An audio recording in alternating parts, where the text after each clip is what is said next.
Recording in progress.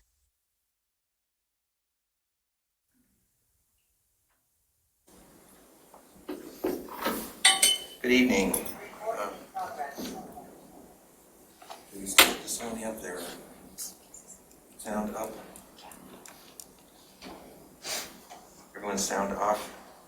Okay. I call this regular meeting of the Scio Township Board of Trustees to order at 7:02. We are holding this meeting in person unless and until the Michigan Legislature acts to allow remote participation. All elected government bodies are required to meet and vote in person.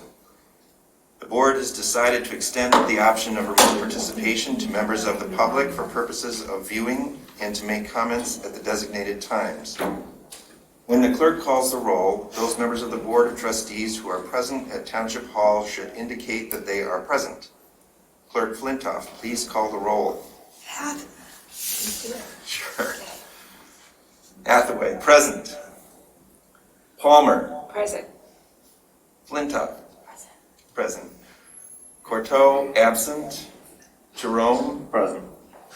Knoll. Present. Vogel. Present. So we have quorum. Now the next item is the adoption of the agenda. And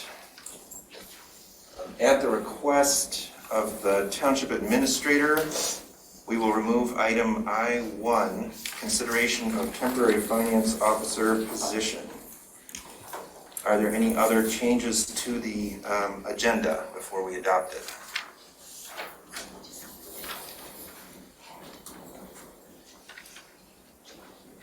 So we have a request from the clerk to add the approval of the minutes of September 14th, 2021, because the transcript for this meeting is complete, and so now we need to take actions to incorporate. So that's an additional suggestion or request for a change to the agenda. Which I guess is kind of a late arrival. I emailed you guys about it this morning. You don't have to do it, but I emailed you three. Jessica, items per day of, it's just not sustainable. I mean, I saw the transcript, but I don't know, one day? Are there other comments on this? We can hold over, but I was just trying to get them done. We can do it at the next meeting. Well, I guess what I would suggest is, if we can, to since we're adding all of the transcripts to those meetings, those same meetings that we approved back on December 28th, that if we can do it all together, maybe that makes more sense. Is there only the one that's been received? Only one. So rather than doing them sort of, dribs and drabs, sort of gathering all of the transcripts, the remaining transcripts, I think, to me, I would prefer that approach. That's okay. How many are outstanding? I think there are 6. Okay. It just needs, from a board member point of view, there just needs to be enough response time, and one day isn't it? I mean, the day's too busy to be able to be responsive within a day, is my request. Okay, so is it yes or no? Well, I think what for Jessica, sort of limited by her laryngitis, that it's okay to delay that particular item. So the only, unless there are other changes to the agenda, the only change would be the removal of item I-1. Is someone ready to move the agenda as amended? So moved. Moved by Palmer. Is there support? Support by Knoll. All those in favor of approval of the agenda, say aye. Aye. Aye. Those opposed, nay. All right. Agenda is approved. Approval of the minutes. We have one set of draft minutes. Are there any corrections to the minutes of the regular meeting of January 25th, 2022?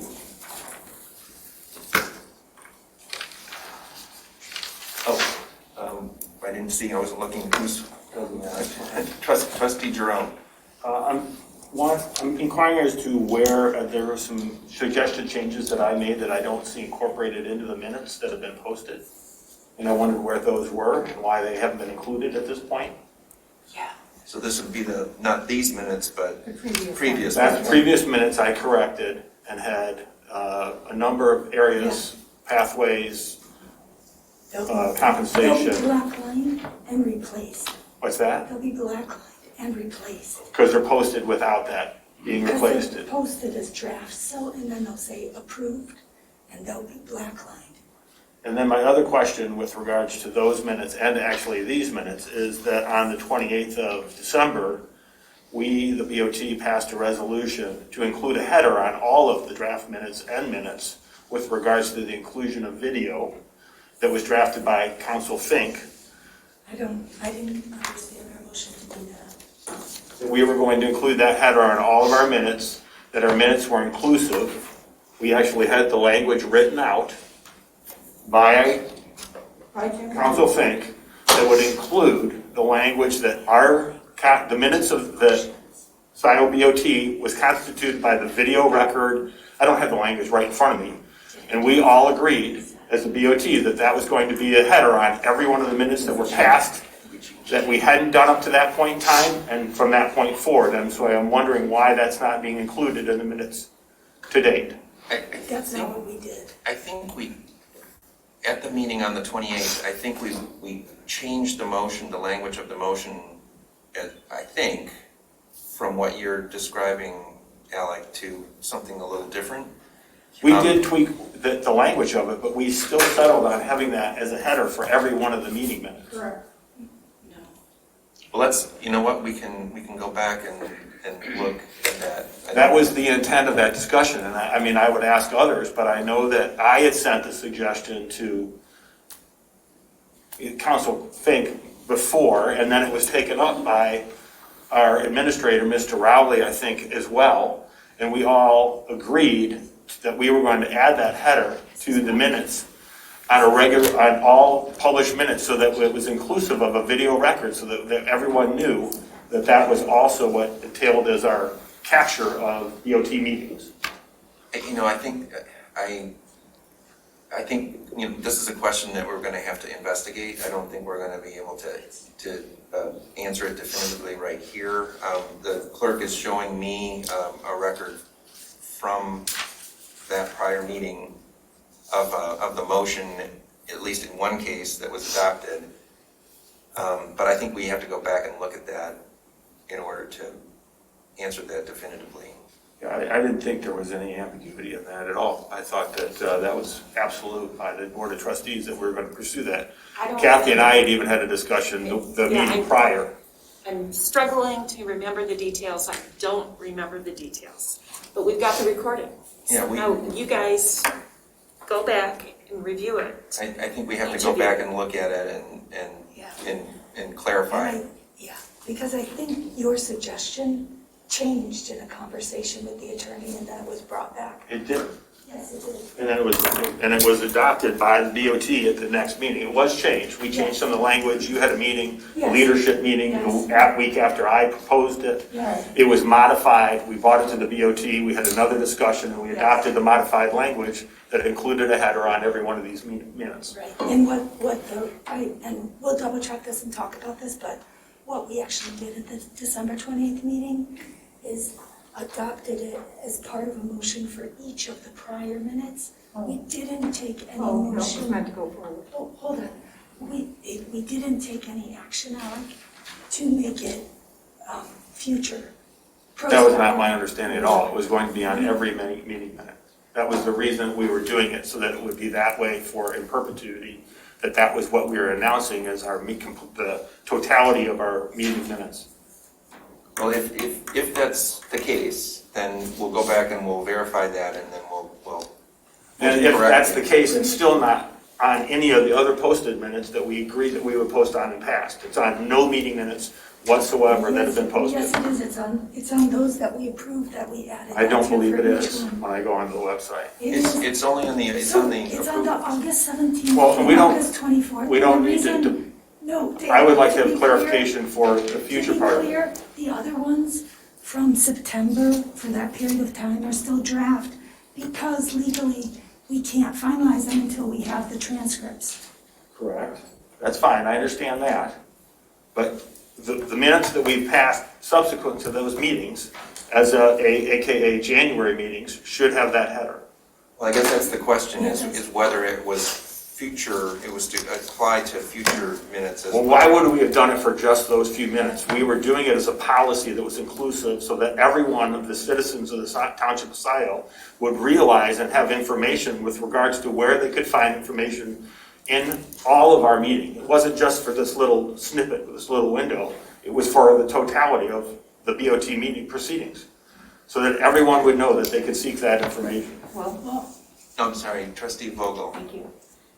That is my understanding, and I want to reflect a perspective as I understand it from Trustee Courteau, who's really been very keen on establishing a retention policy for minutes. I think this whole conversation, and I'm going to raise it again tonight, this conversation sits in the context of a consistent concern on the part of board members about a natural bias and subjectivity that is part of minutes when we try to summarize every single public comment. And part of the reason for having the video record, part of the reason we needed the transcript for that particular set of minutes was to try to find an unbiased, complete, accurate, unbiased record of the minutes. And that was absolutely meant to be a policy for that set of minutes that were so difficult and a policy going forward. And if that has somehow Then we just. been need to bring morphed it into back. something else, then it needs to come back for further discussion.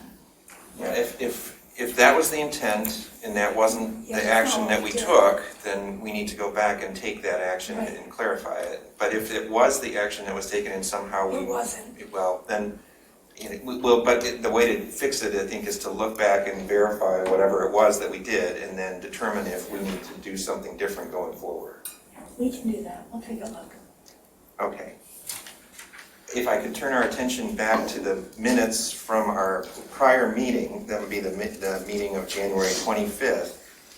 Are there any corrections to those minutes? Clerk Flintoff. I have two here. This is just to be clear about the version. Okay, so that's page 9. Thank you all. Sorry, you're struggling. No, thank you. It's page 9 at the top.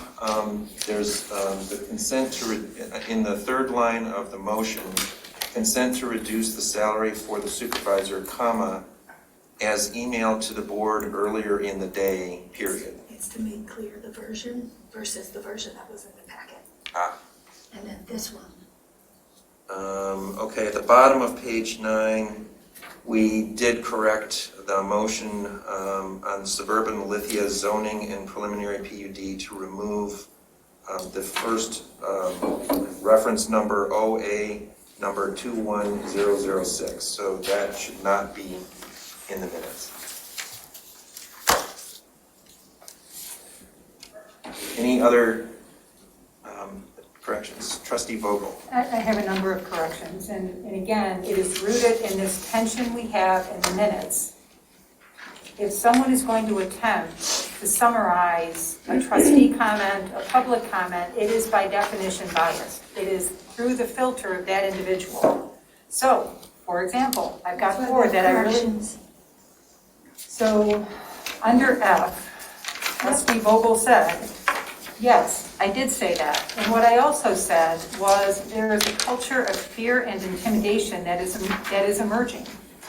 In what part of a written 2 or 3 paragraphs gets picked up and what doesn't?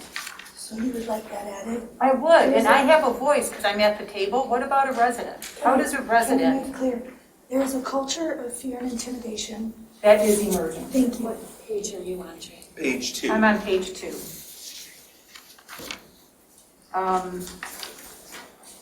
I thought, Trustee Jerome, you had weighed into that conversation, and I didn't see anything other than my comment and Trustee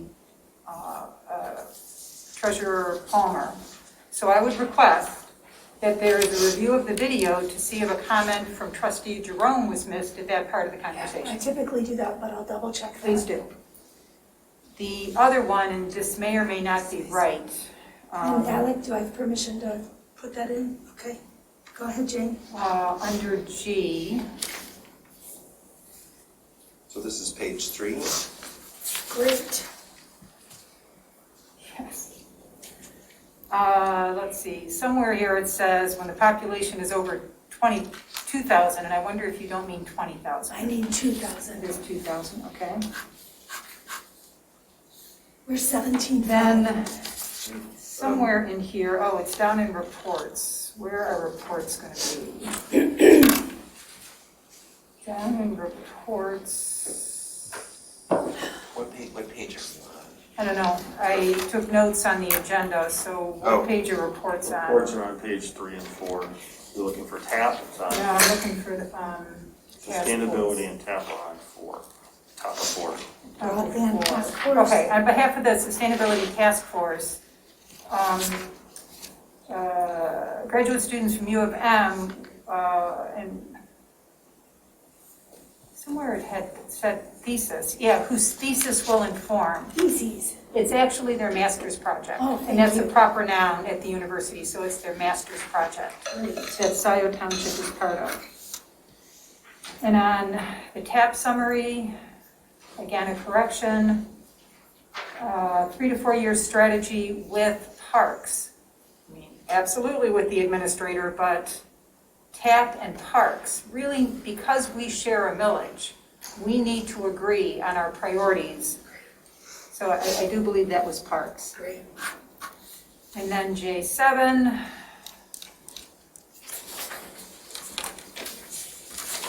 J7, the 2 funds.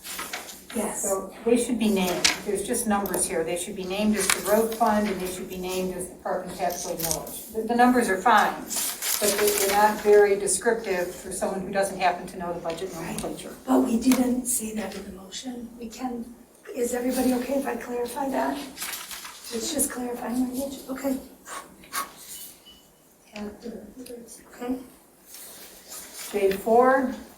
Maybe in parentheses or sure. Let me back up to J4. Where's J4? Let's see. Oh, we moved things around. So it's J4 is actually further along on page 7. Oh, no wonder it's chronological. Like, yeah, here we go, getting there. J4, there it is. Okay, I read something here and so I'm on page 8, about 4 or 5 entries down. Vogel Palmer shared they had a different point of view on August 17th vote, that they believed, everyone who voted for it believed it was legal and proper. I do not recall saying anything like that. Yeah. So that just struck me as an odd summary of anything I had said. Yeah, I had said something to the effect of it being wrong, and you two both said, oh no, we believe that. But if you would like me to strike that, I can. What would you like me to do, Jane? I would like my name stricken from that. I don't recall having said something like that. I did say something to the effect we were doing business, Yeah, not realizing That's what I was trying to catch. supposedly there was a issue of being wrong. Are you comfortable with that, Donna, as written? Sure, Okay. because So just remove Vogel Great. and leave it Palmer. Right, what I wasn't She had comfortable a with different is point the of view. word legal, as if, that just, it flagged me, I just don't recall having said anything like that. Okay. So the last item in public comment. So I guess this is at the end, yes, it's the very end of the meeting. So here's an example. No, let me explain that. I had I a haven't said specific. anything yet. Do Do you understand the concern I'm I raising? do. What am I raising? No, I haven't said anything yet. Yep, I'm gonna guess right. Kathleen Grant Kathleen Brandt emailed me. Jessica, I would appreciate the opportunity to offer the feedback that needs to be provided. It's inappropriate for you to try to summarize feedback before I've said it. Kathleen Brandt specifically asked that her full comment be included. That is why it is included at length. Okay. And why it's uneven. All right, well, you know what? What I'm going to do is, I read from some written comments at the beginning of public comment. I am going to ask that they be included in their entirety. It just feels like it's an odd dynamic. You mean under F? Yep, back up to F.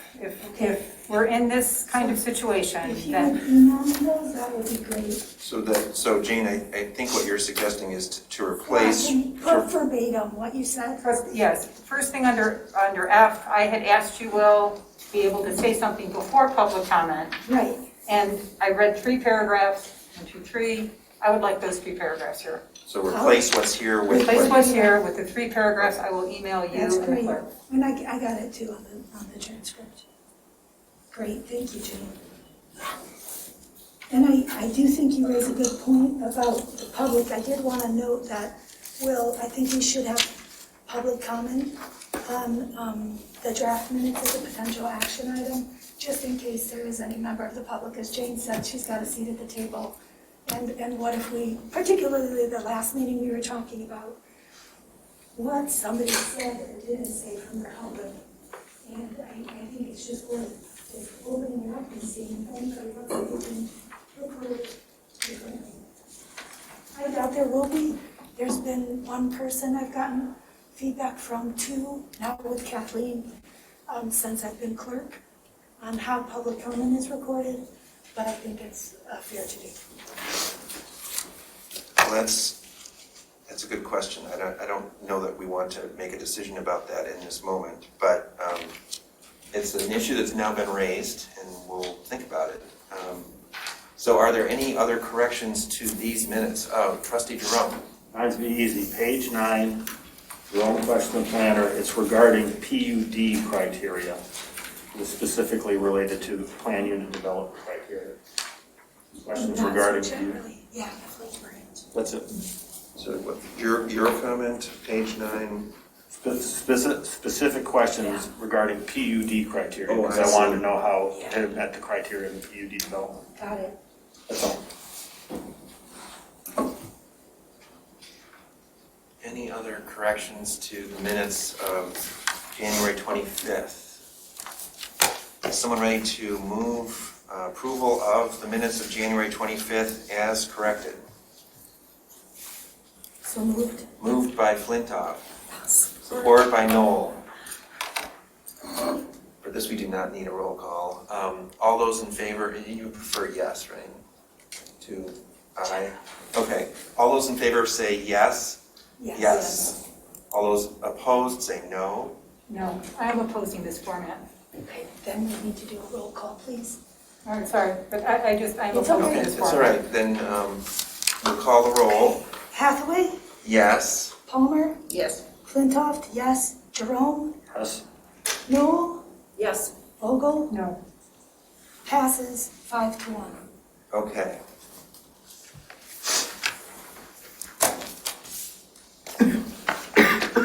That brings us to communications to the Board of Trustees. Judge Flintoff? No comment. The materials are in the packet. That brings us to public comment. This is a time for members of the public to speak for up to 3 minutes on any matters under the purview of the Board of Trustees. Later during the meeting, there will be an opportunity for public comment on action items. Members of the public may choose to speak on an agenda item now or later when it comes up for possible action. If you are participating remotely, I ask that you raise your Zoom hand to be recognized. If you are participating in person, you may approach the table when it is your turn. Please remain muted until you have been called on. Trustee Jerome has agreed to serve as timekeeper and will announce when there is 30 seconds remaining and then time up. Out of fairness, please stop speaking when your 3 minutes are finished. When your turn is up, please check to make sure that you are muted. I would ask that no one be interrupted during his or her comments. Members of the public will each be given one opportunity to address the Board of Trustees. Although we cannot help but have some repetition, please try to avoid reiterating the same points which were made by the previous speakers, and please do not involve personalities. Be as factual as possible. Public comments are not an opportunity for back and forth dialogue. However, at their conclusion, a member of the Board of Trustees may ask for recognition from the moderator to respond to a question of fact. To the trustees, I would add the reminder that we too should avoid personalizing our comments or ascribing motives to others. We are responsible for listening respectfully. That means our facial expressions and body language should not communicate either agreement or disagreement with what other speakers are saying. Neither should we make sounds or speak to show support or opposition to others' comments. Now, are there members of the public who would like to comment? Oh, Please. I wanted to interject, point of order. We had discussed you making a statement about public keeping their masks on when they're speaking. Oh, yes, please, everyone who is present here in the room, we are honoring the mask requirement here in Township Hall, so please do remain masked. And now, are there any people who would like to approach? I think I saw Abby's hand up first, but that's okay. Come up. I'm sorry. Go ahead.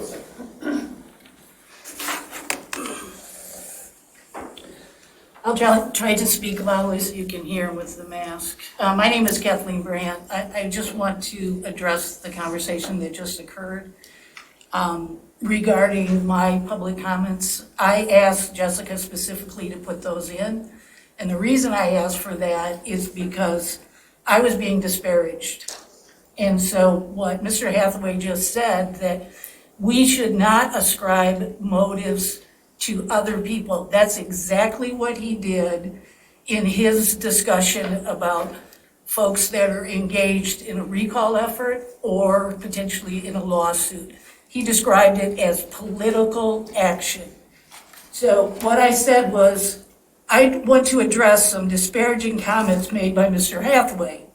When a citizen recognizes that their governing body takes incorrect action in contravention of Michigan statute, it is that person's civic duty to try to address that wrong. That does not make that action political in any fashion. So the description of an action to correct should never be deemed as political. That's a biased view which tries to frame the public perception of that action, and I would like to personally ask for that to be corrected. Thank you. And I finished with, of course, this is in relation to the lawsuit. So I think this is a two-way street in terms of politeness. Thank you.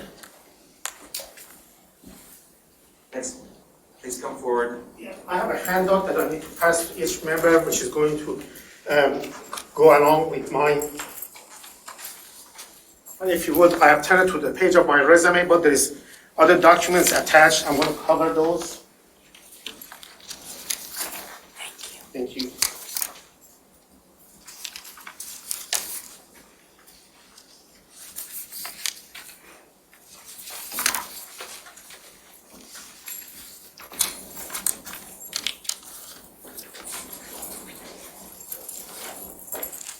I stapled them together in a proper order, but I turned it to the page of my resume. On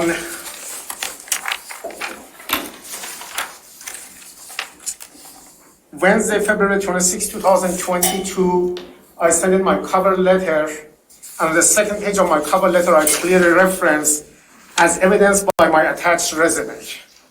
I had a lot of problems with the website. Wiped out, didn't clear, and it took over 12 or 13 minutes to deliver until they gave me a receipt. Follow up to that, the first time I heard Donna kindly called me on the 4th and told me that my resume, which is referenced in my cover letter, never made it. It's stuck in cyberspace. I explained to her that I was, along with my wife, we were in Cincinnati, Ohio, involved in a complicated real estate transaction deal. but as soon as I get back, I would forward my resume. We literally got back 45 minutes prior to me sending out the resume.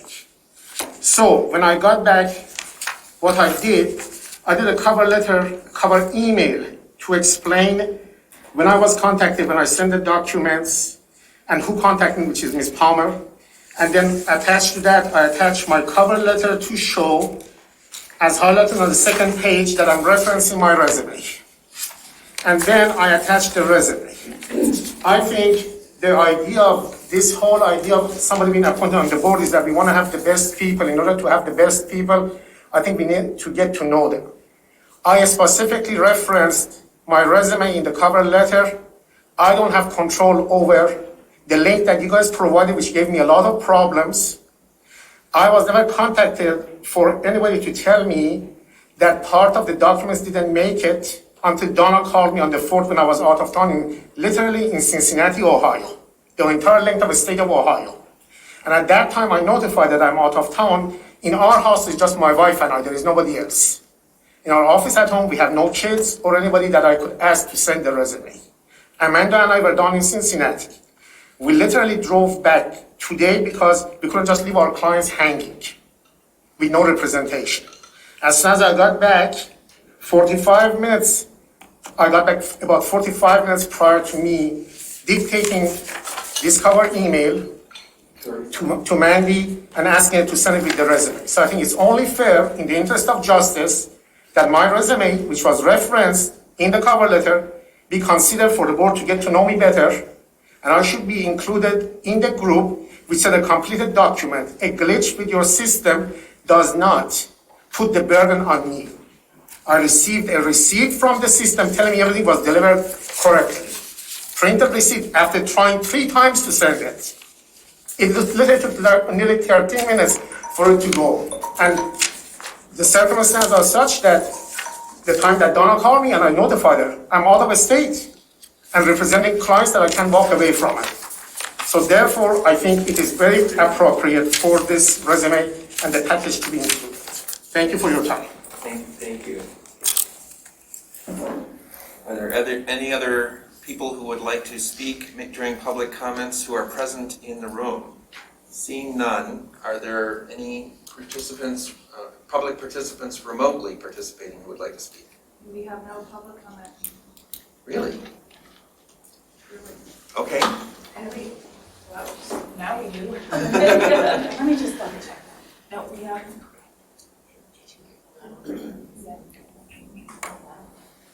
Okay, Jillian, followed by Rob and Joe Patterson. Jillian? Good evening.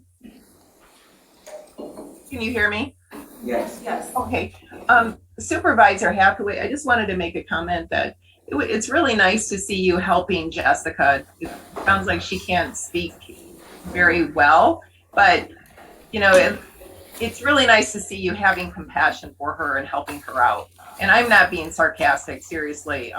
I say that for my friends and family. So I really mean this. Thank you. Next, we have Rob and Joe Pattinson. You can go ahead. Thank you. Can you hear me? We can hear you. Rob Pattinson, Scio Township. I like Trustee Jerome's suggestion of including the video in all minutes. I would take that one step further and suggest the township include a specific link to the individual recording of the meeting. Since you have approved the 3rd module from BSNA that has the capacity to post all meeting recordings, you now have the software capable of doing that. Giving residents a specific link to the video of the recording for the minutes they're reading will make understanding what happens during the meetings much clearer. I have absolute confidence that as a member of the public, I have absolute control over how my public comments are recorded. I can write to the township and have my correspondence recorded in the next agenda packet. Therefore, as a member of the public, I know that whether my comments are recorded in the minutes properly or not, I have control over how they are ultimately recorded by including my correspondence in the agenda packet. Thank you very much. Thank you, Rob. We have more comments. No more comments, all right. Then moving on to reports. These are an important feature of the board meetings where we receive status summaries of township activities and announcements of noteworthy upcoming work items. Out of respect for everyone's time during the meeting, I ask that we reserve detailed policy presentations for planned discussions. And as a reminder, reports are not a time for public comment. I believe our first report this evening is a presentation by Assessor Warsha Kulkarni. So I'm going to share my screen.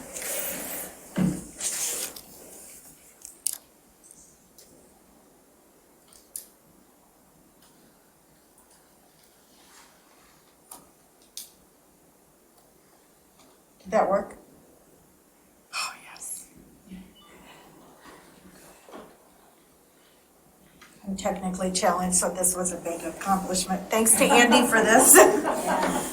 Okay, so this is just a update on what we've been doing in the assessor's office and what's coming up in the next month or so everybody knows.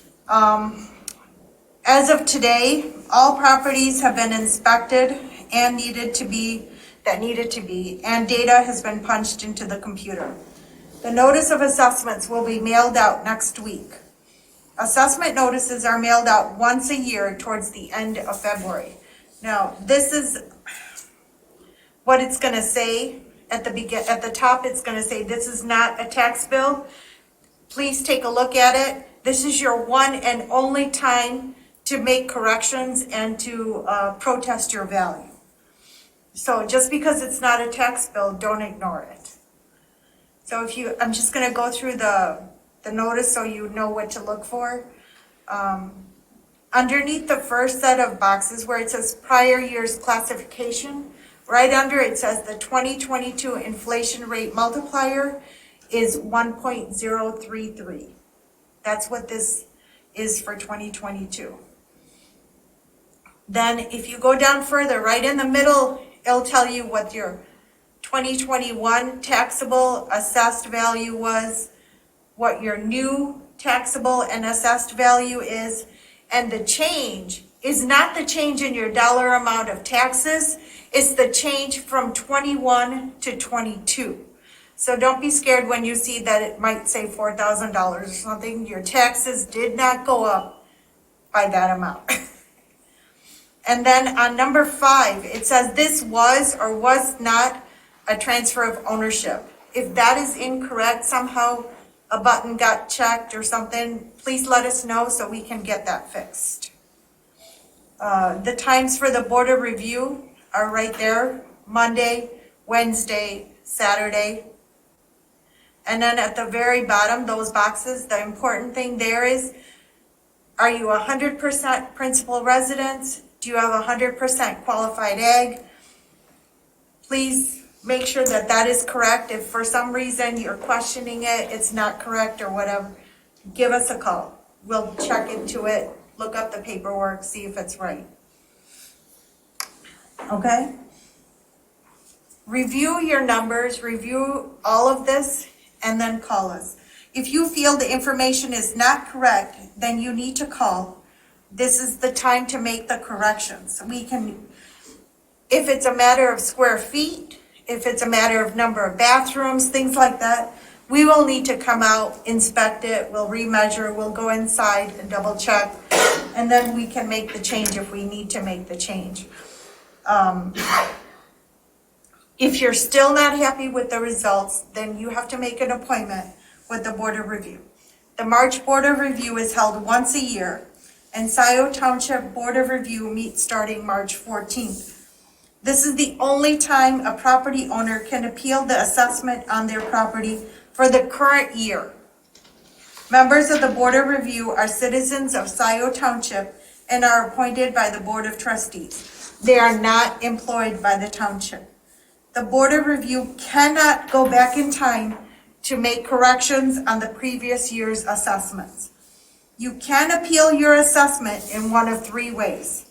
You can appear in person You can submit a letter to appeal your assessment by Friday, March 18th at 5 p.m., or you can send an agent to represent you. They must have a letter of authorization signed and dated by the taxpayer of record, and then they can represent you. The Board of Review has certain things that they can do, and this is it. There's no other way that they can do anything. It's written in the statute. They can change classification of a property. They can exempt property, such as churches or charities. They can grant hardships, and all the poverty for 2022 guidelines and the forms necessary are on the township website. They can make valuation changes, and the petitioner has to show that their valuation exceeds 50% of true cash value. You can't just come in and say, well, the value of my house is too high. Bring in the evidence, bring in an appraisal if you had it done. And they can also grant disabled veterans exemptions. The assessor and the Board of Review cannot affect the millage rates or your taxes. They can only change the valuation of your house. So what is the valid basis for an appeal? Claiming that your property taxes are too high and continue to go up is not a valid reason for appeal.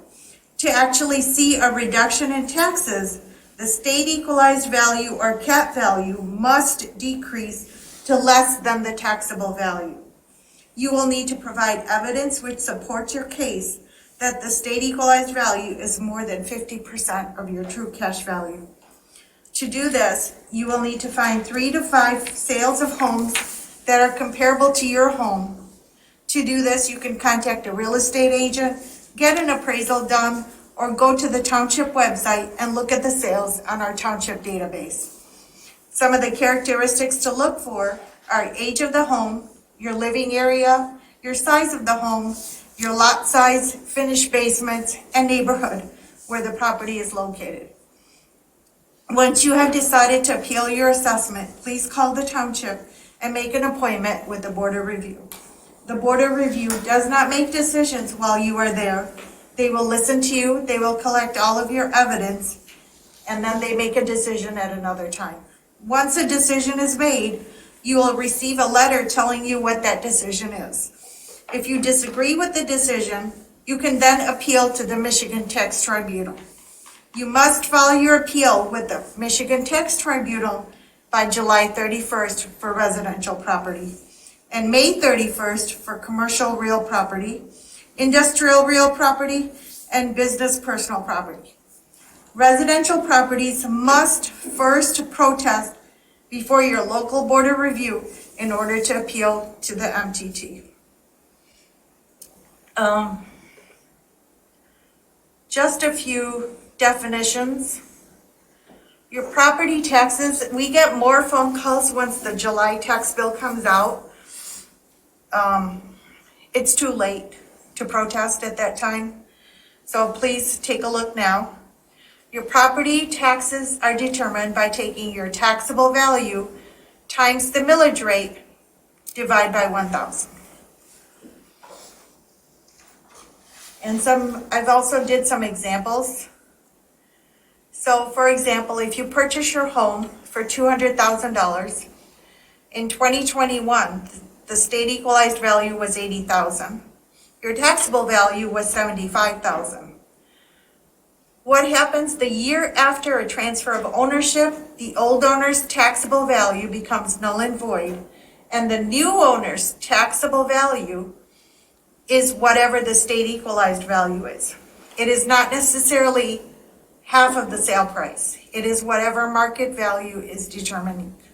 So then for 2022, your state equalized and taxable value is $112,500. So you made no changes to your property. Your neighborhood had many sales and it went up by 5%. So in 2021, your state equalized value was $100,000. Your taxable value was $80,000. But in 2022, your state equalized value went up 5%, but your taxable went up the consumer price index of 1.033. Then you did an addition to your home, and the value of that addition is $50,000 true cash value. Again, 100,000 state equalized value, taxable value of 80,000. Your 2022 state equalized value is your 2021 state equalized value, plus your neighborhood increase of 5%, plus the state equalized value of the addition, which is 25,000. Your taxable value is your 2021 taxable value times the CPI plus the state equalized value of the addition.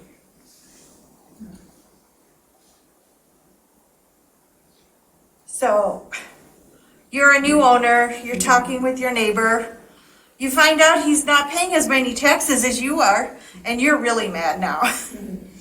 So your neighbor's state equalized value is 200,000, but your house is a little bit bigger, so your state equalized value is 225. But because he's been in his house for maybe 15 years, his taxable value is only 100,000. Whereas you're a new owner, you got uncapped, your taxable is 225,000. We're not picking on you. This is the law. That's what we're following. Whenever anybody comes to the board of review, they need to fill out what's called a 4035. It has all the information about your home, but the most important thing is, under number 1, it says owner's estimate of true cash value. You want to make sure you put the true cash value you think is your house. Then at the bottom, reason for protest. You can say see attached or whatever, but make sure put a reason and sign it. This is your official protest. Even though you may be coming and stating it, it's better to have it written down. And that is also on the township website. Any questions?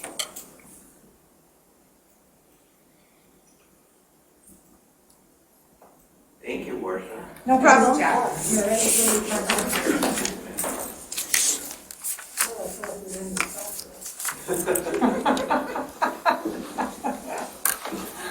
I just want to say at the end here, I get it a lot. You're picking on me. I'm not picking on you. It's equal opportunity picking. I pick on everybody. I love this. As long as I pick on everybody, I'm complying with the state. I got to treat everybody equally, so it's nothing personal. Well done, Marsha. Next up, we have a report from the fire chief.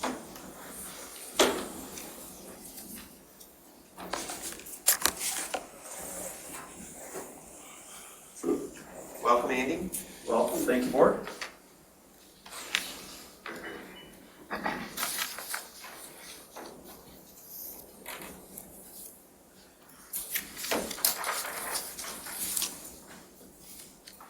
Well, good evening. January 2022, department responded to 142 total incidents. Of the 142, 132 were within Scio, 10 were outside. And our breakdowns as follows. 5 fires, 88 medical calls, hazardous condition, no fires. You'll notice the grand total at the bottom doesn't quite line up. We're still in the process of auditing and QAing our reports. That will be corrected by next month.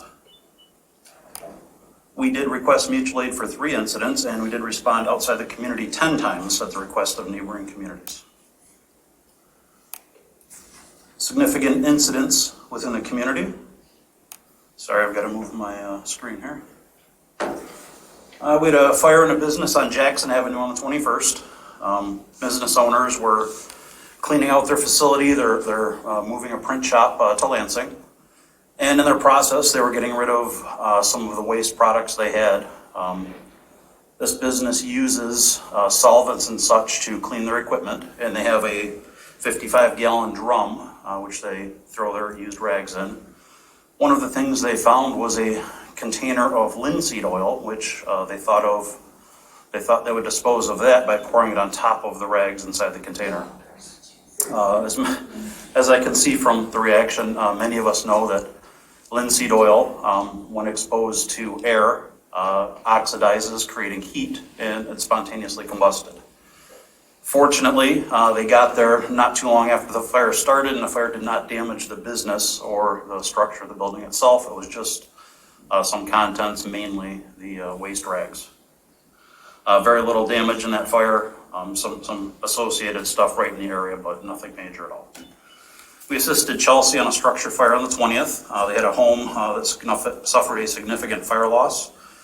We assisted them by establishing a water supply to supply water to the area and assisted with operations controlling the fire.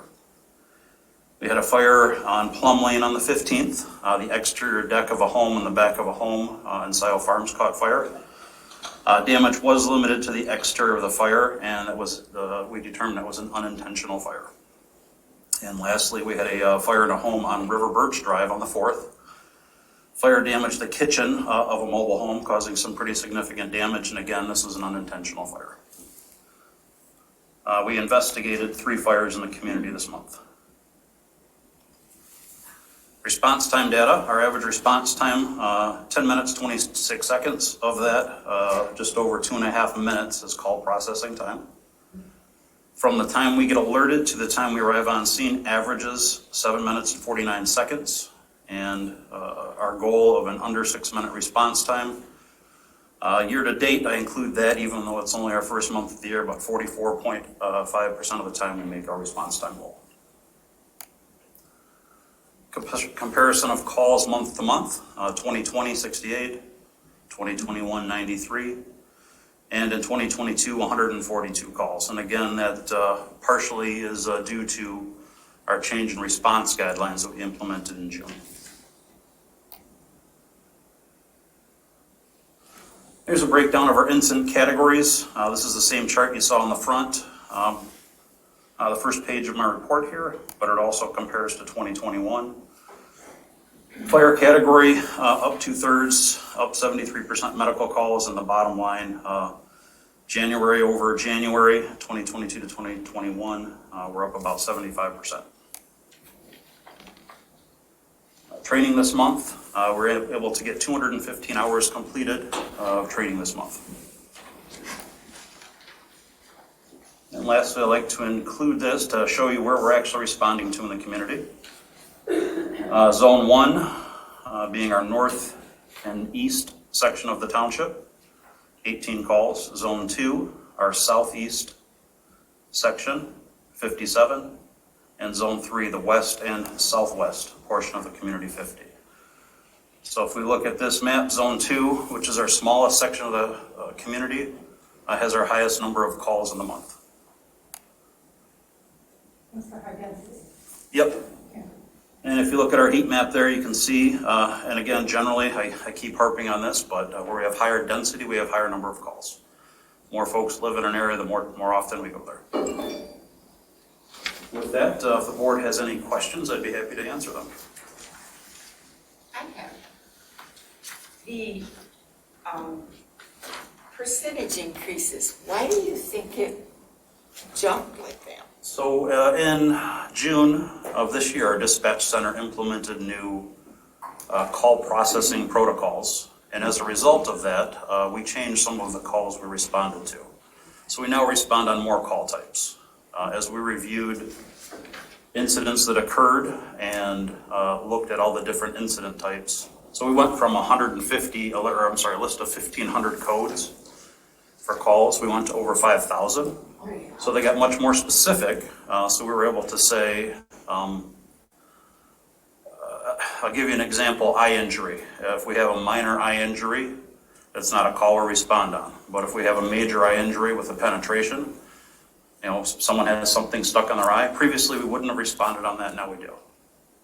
Falls are another big category, and that was driven by an incident that occurred. Our firefighters were at the station, They watched an ambulance drive by to an emergency call. They had the emergency lights and siren activated. About 3 minutes later, they got dispatched to this fall call. And when they arrived, they found, along with HVA, they'd found a person had fallen in a garage and was unconscious, bleeding from the head. Previously, that was not a call. Now we're dispatched immediately upon any fall call. And that's thanks to you. Yeah, correct. As the dispatch center upgraded their call types, we reviewed all 5,200 and made a determination as to what we'd respond on. Are there other questions from members of the board? Thank you very much, Andy. Thank you, board. Next report is from our administrator. All right, excuse me. Just briefly, an update. Some of these projects have been ongoing, but they're literally still ongoing, so I will just call your attention to that. All township policies, some reviews have been completed, other ones are still in that process, but every policy will be examined here before the end of the year. That we'll have new recommendations for everything. I'm still working on revised policies for the short and long-term financial staff that will have some additional some additional materials for you at the next meeting.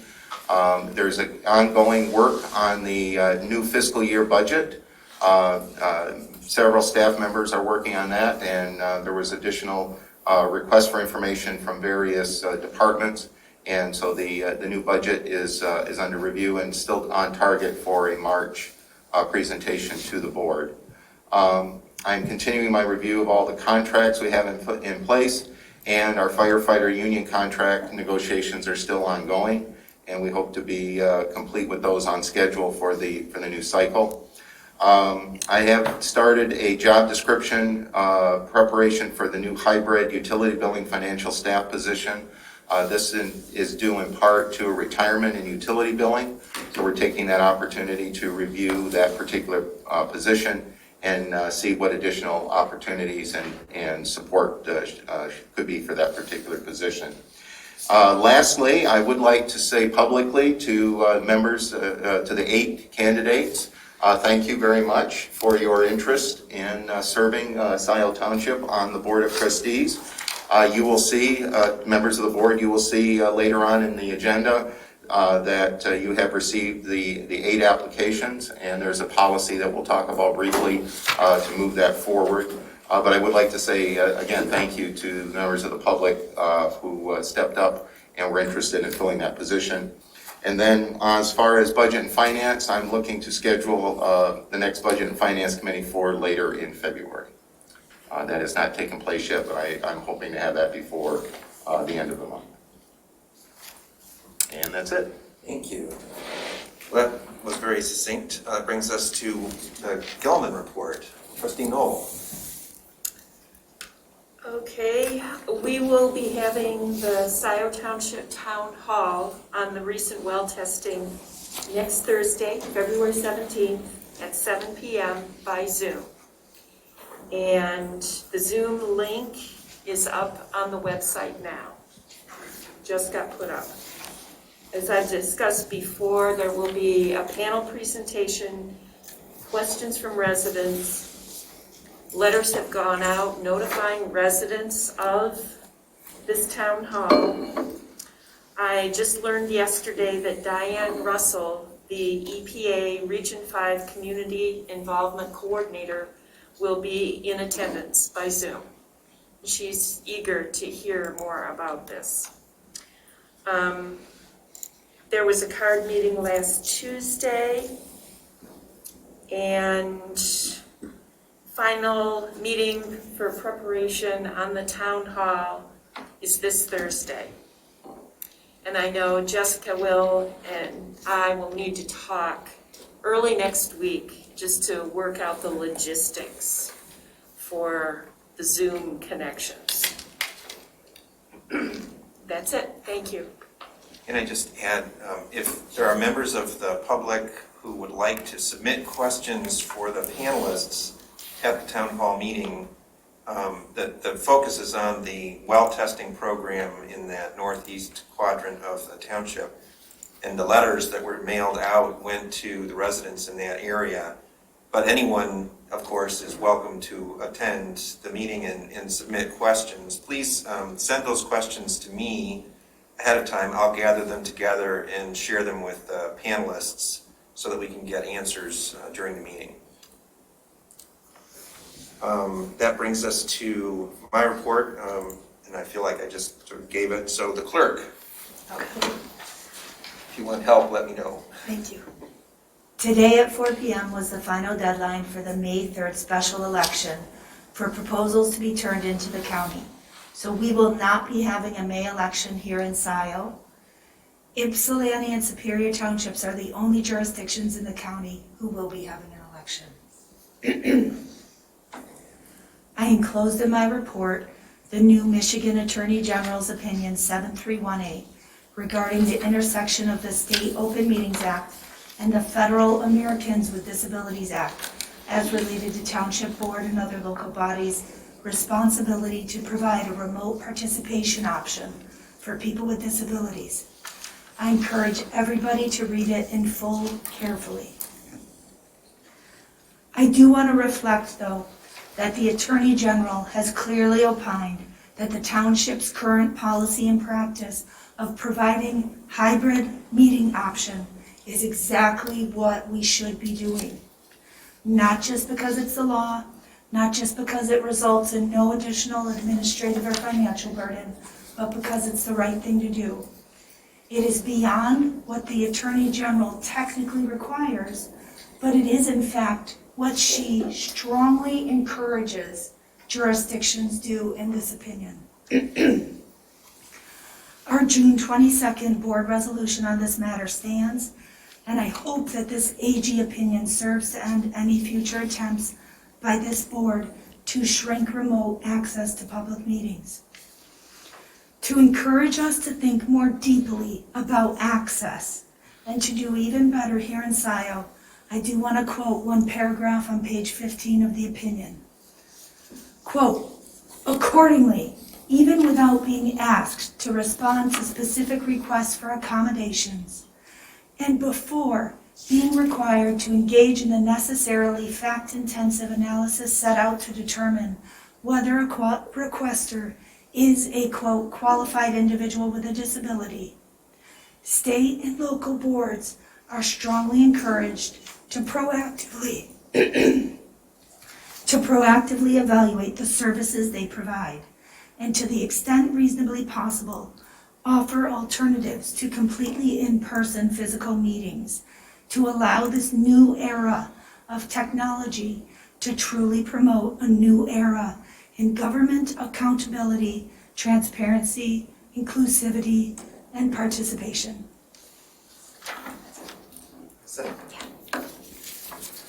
Next report is the treasurer. I'm tired.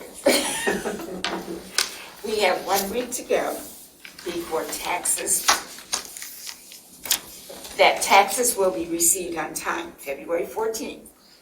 After that date, residents, please be aware that you will be charged a 3% delinquent fee. I collect taxes through the end of February. March 1st, anything unpaid goes to the county treasurer. All of this is according to statute. We have done very well this year, and when we're through the season, I will let you know what we totally collected and obviously what I sent to the county. I thank all of you who have already paid. And the rest of you, please don't wait until 5 o'clock on the 14th. It gets a little hard. Most of you don't do that, so, but thank you. Next report is the broadband task force. The broadband task force has not met yet again this year. There was an inquiry that I will respond to with regards to a preferred service provider, which we don't have in Scio. The gap filling and the RDOF and the CMIC are for existing communities. So all of the broadband efforts do not account for new development. And we do not have any preferred setup yet with regards to a provider, but I will respond to that email. But just that was an inquiry by a citizen in the area. And that's the update for the broadband. Parks Advisory Board. We did meet, and we had a lengthy discussion. The first item was with regards to development of the Van Curler Preserve, access points, and also letters to neighbors in order to identify that we were going to be doing some investigative work in terms of accommodating parking and paths there. Second, we spent quite a bit of time working on our budget, which has been turned into Sandy in draft form for inclusion, hopefully for the administrator and others to review. And then also we talked about potential for a parks director position is what it is named currently, but it is an individual associated with directing activities of the park, which is separate than the project manager. Nothing was determined on that. It was discussion only, and we'll be meeting with the administrator with regards to some of the needs associated potentially with that position. And I think we can roll right into the Land Preservation Commission since Trustee Courteau is not present. We have not met. We meet on Thursday. Okay. And Trustee Courteau is not here to report on the Planning Commission. Do you want to speak to the Sustainability Task Force? Is there anything new to report? Trustee Vogel? 5 students joined us at the last meeting. We're hopefully integrating with the working teams. The Brian, I'm not going to come up with the last name, from Recycle Ann Arbor did the presentation for that meeting. It's all good, moving forward. Actually, that is a good question. We have, I want to back up a little bit to the Planning Commission. We have a vacancy in the Planning Commission, and I have talked with the chair of the Planning Commission, and there's a particular need if there is someone who is a civil engineer who is interested in serving on the Planning Commission. The chair felt that that is a particular expertise that would be valuable for the Planning Commission to have somebody with that background. So if there are any folks out there listening who are or reading the minutes who are interested in serving, who have that qualification, please let me know and or let the chair of the Planning Commission know. It's Jan Culbertson, and we'd be happy to talk with you about that. Well, why don't we get that as a banner on the website? I think that's really important. I know where Jan's trying to go with that, to get some more technical expertise. Let's put it on a banner on the front of the website and see if we can't draw some interest. Well, we have a couple of other vacancies. Probably what we should do is some kind of posting on, the website and just to advertise all the vacancies that are currently This open. we should put out on Nextdoor, something Yes. specific. That's what I meant. Like broadcast. Nextdoor is a select group. I think we need a more... As widely as possible. Yeah, I think we need a more neutral, broad, easily accessible front page of the website. It's a good neutral place. I use all options for advertising. Backing up again to our agenda item, which is reports. The next is the Transportation Alternative Planning Committee. And we meet tomorrow. Okay. Roads Advisory Committee. Okay, the Roads Committee met last Tuesday, the day of our snowstorm, and there was a quorum here. So they discussed the county local roads matching program again. Joe Maynard updated on the SADs that are currently in process.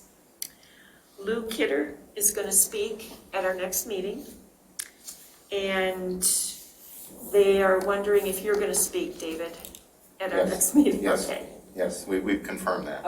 Okay. That's it. Thank you.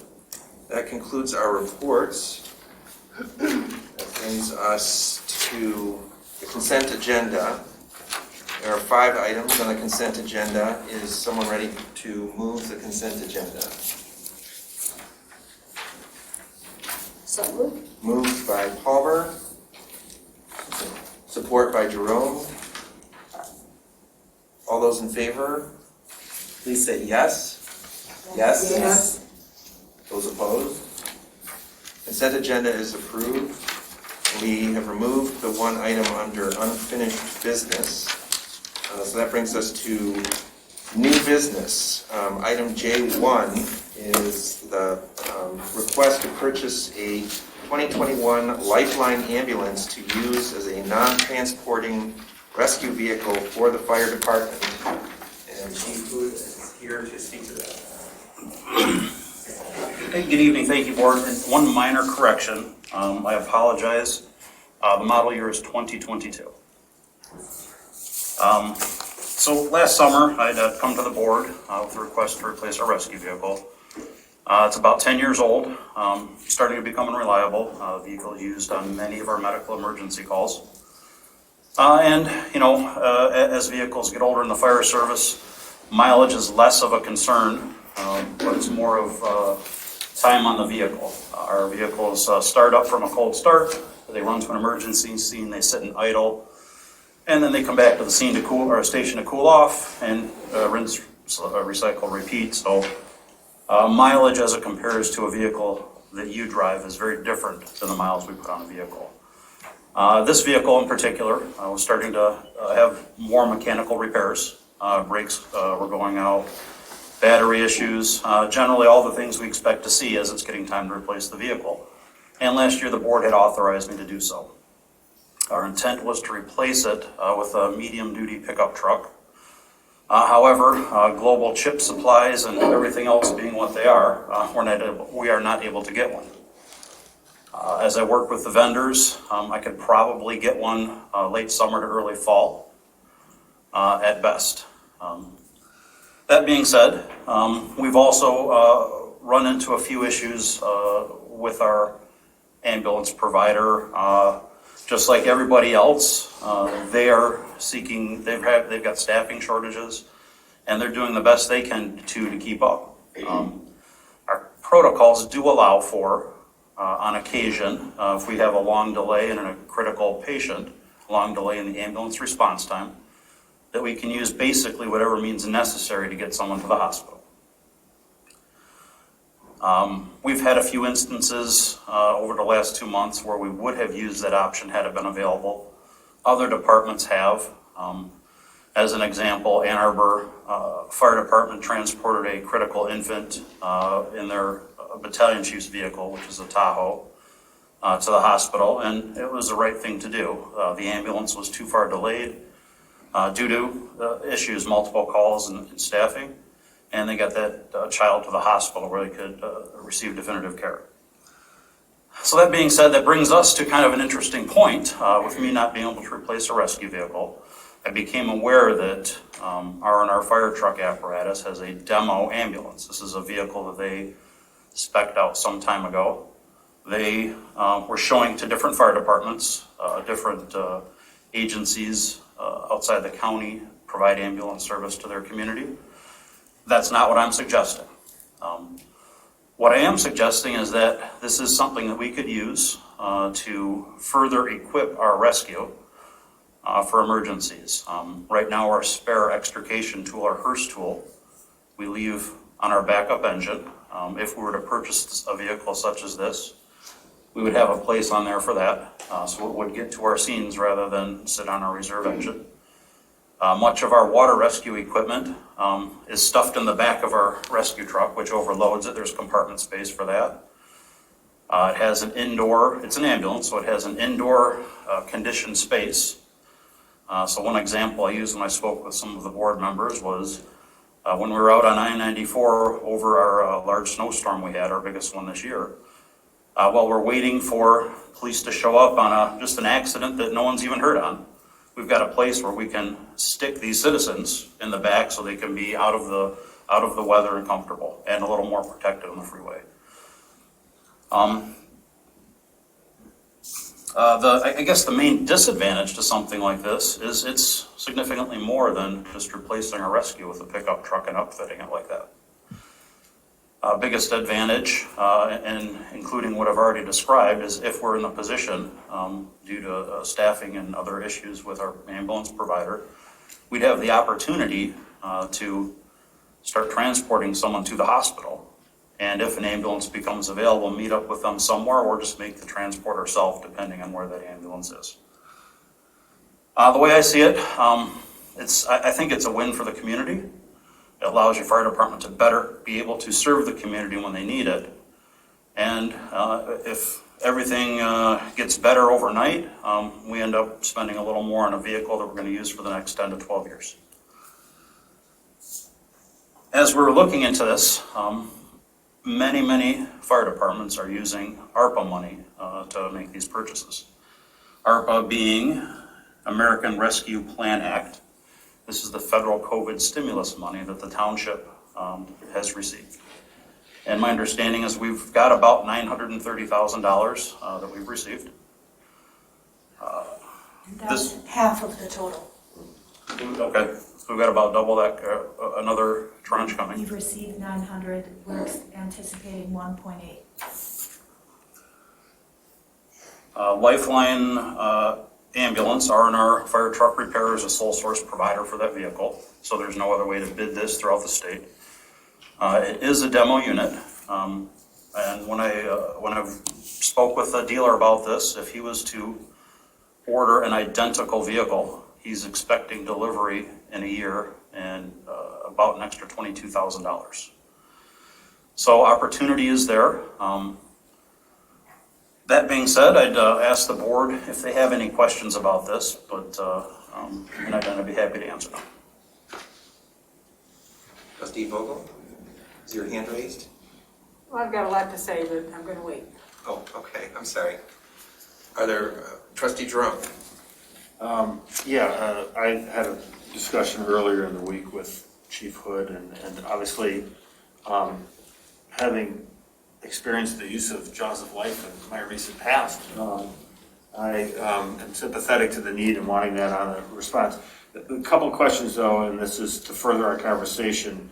It says many communities in the state. Do we know how many communities are taking this approach with purchasing this type of vehicle? So I can say if we were to purchase tonight in Washtenaw County, we would be the second. And I know there are other departments looking to do the same. Our neighbor to the west, Chelsea, has purchased a vehicle just for this same reason. And size-wise, the other communities that are seeking this are of similar size and nature. They're seeking this additional service. Smaller and larger potentially. I think there's a lot of thought right now in many departments in Washtenaw County of using this as a stopgap until HVA gets their staffing levels back up. And then I had a question specific to the appropriation of ARPA funds, but you want me to ask that now, or do you want me to ask? I was confused. So in our discussion, obviously this purchase is in lieu of a Tahoe, and I had actually asked Administrator Rowley this as well. So it was my assumption that the $70,000 that we'd be spending on the Tahoe, which was a fire budget purchase, would be, and this would be subsidized with ARPA funds to the tune of the remainder of the Tahoe being subtracted from the total. So I was under this, in my discussion, my assumption was that we were using 160,000, I'm using rough math, of ARPA funds, and that because we already allocated money for a Tahoe replacement of 70,000, that fire department money would be used as the primary, actually the secondary, just because of the cost of the vehicle. Right. But that would be split, because I do have a little bit of a concern of using over 260,000. I understand we have some money coming in, but it was always my understanding that that would be allocated in two distinct pools.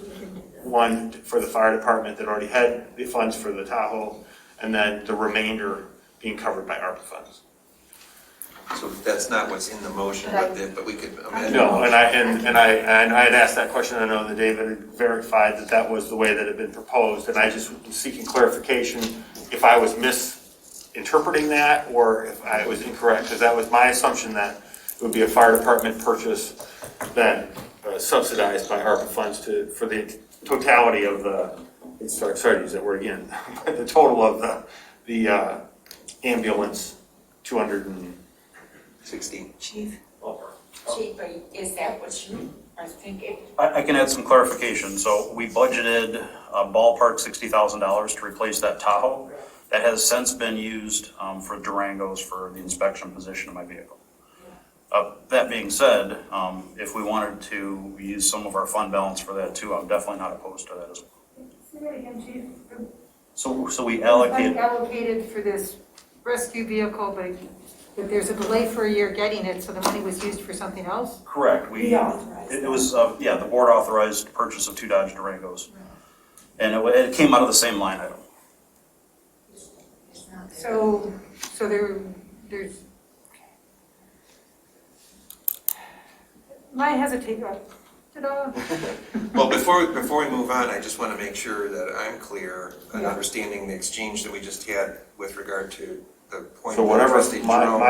my assumption was that whatever funds were available in the fire department fund would be covering the first portion of this cost and that it would be supplemented with ARPA funds. And it sounds like the funds that you were thinking aren't there anymore because we reallocated them to a different purpose. This is in its entirety. Correct.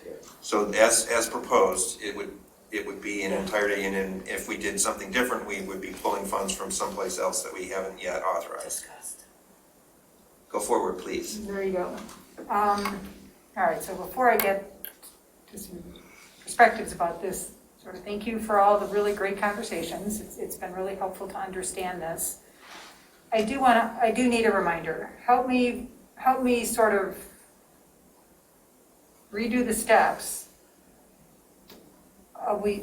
You were after a rescue vehicle and built a case for that, not available for all the dynamics we know. Remind me what the Durangos were for, and did it meet that original need, or does the original need still exist? What need did these new Durangos meet? So we, since the budget was adopted almost a year ago, a number of conditions changed.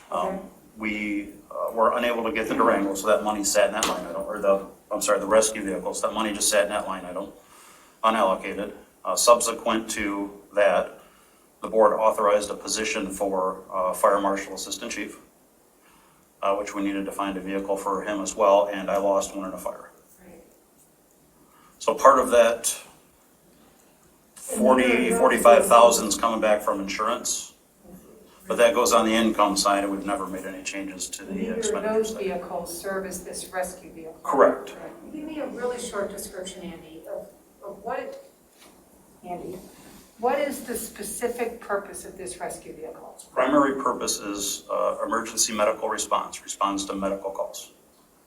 Okay, so it's equipped with, There's about a 3-page sheet of state-required equipment, radios, it's got a CPR machine, it's got ice and water equipment, it carries the firefighters' gear while they're responding to fires, it's got some firefighting equipment, air packs, the bottles we use to breathe air. and that typically is a pickup truck with storage on the back? Or a Suburban, yeah.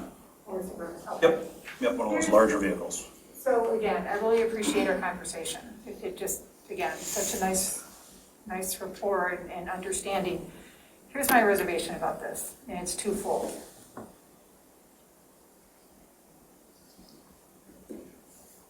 What I want to recognize is the really good work this board has done over the last year.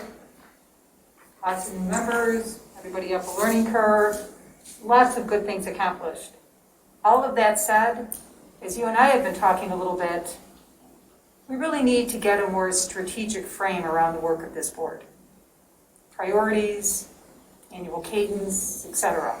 And I think that's very possible.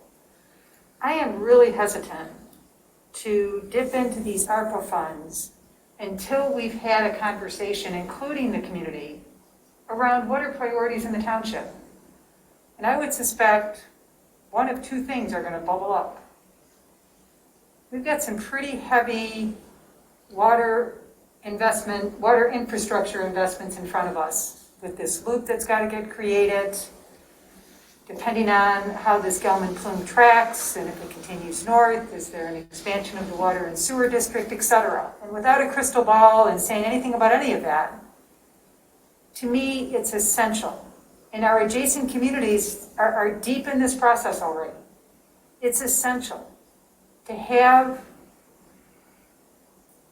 a good planning, a good strategic process around what are township priorities? What are our needs as we take a longer look? How does that inform how we spend those ARPA funds? That's my big concern.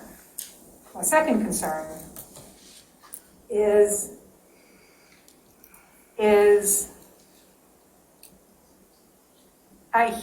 so I have this image of an ambulance, and it's built in with just a ton of functionality, right?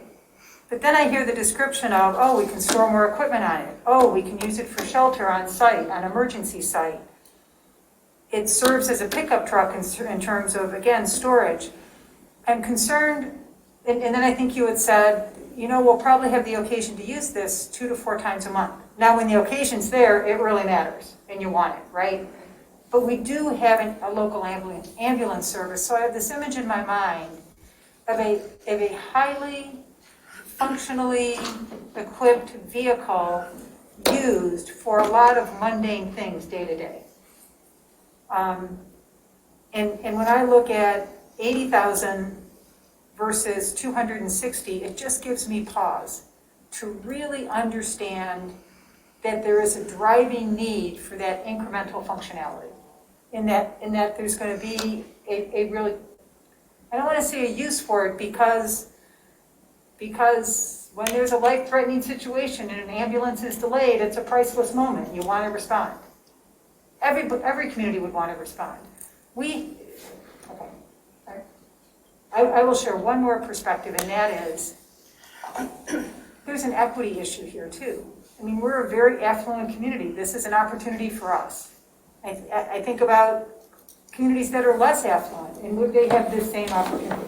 And that's not for us to do anything about. It's just an awareness that I hold. So I have reservations for those two reasons. We have not had a strategic review of those ARPA funds relative to township needs. We are potentially talking over $250,000 for functionality that is going to get sub-used for 90% of its usage. So that just gives me pause. Trustee No. Yeah, I have a few questions for Andy. We had talked about this previously, but I think I asked you a little bit about what's the anticipated length of the low staffing issue that HVA is encountering right now? Yeah, that is a good question. Unfortunately, no one knows. We expect that it's going to go on for the foreseeable future. Okay. And this vehicle that you are talking about, from our discussion, I thought you said that it can be easily used for multiple other purposes. If you could just expound on that a little bit. Sure. So we would equip it with a HERS tool. That's our vehicle extrication tool. So that, we would structure our policies and operating guidelines so that it would respond along with our engine on car accident calls, excuse me. That provides us a level of redundancy we don't have right now. There's really 3 main tools. There's a spreader, which pulls things apart. There's a cutter, which cut things. And then there's a ram, which is just as it sounds. It extends a pole up and spreads things apart in an area where a spreader wouldn't work. The tool that we have that right now is sitting in reserve is a combi tool, which has a spreader and a cutter. that would make it out to the scene. So if there were to be an issue with either of those two primary pieces of equipment, it would immediately go into service rather than waiting for a backup.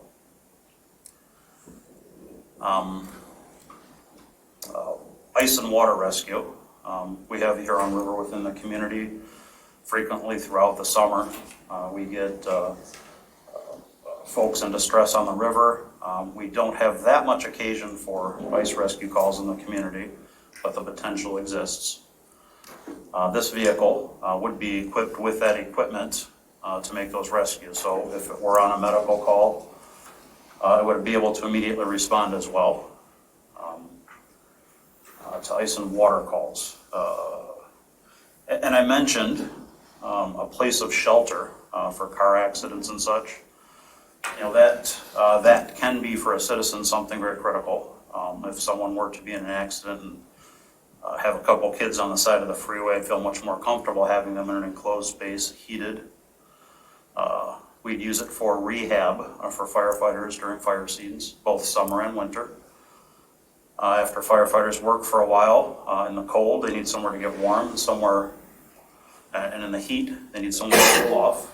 With the space conditioning in the back, they would be able to do that, as well as rehydrate and have something to eat before they go back to work. Does that answer your question? Yes, Okay. it does. Thank you. A couple comments. I agree that as a board, we should be discussing our use of the ARPA funds, because we haven't discussed it yet. And I don't have a clear idea of exactly how much money is coming in and what has been allocated where. Nothing's been allocated. This would be the first appropriation. Okay. And Jane, you mentioned this consideration of a loop for the water.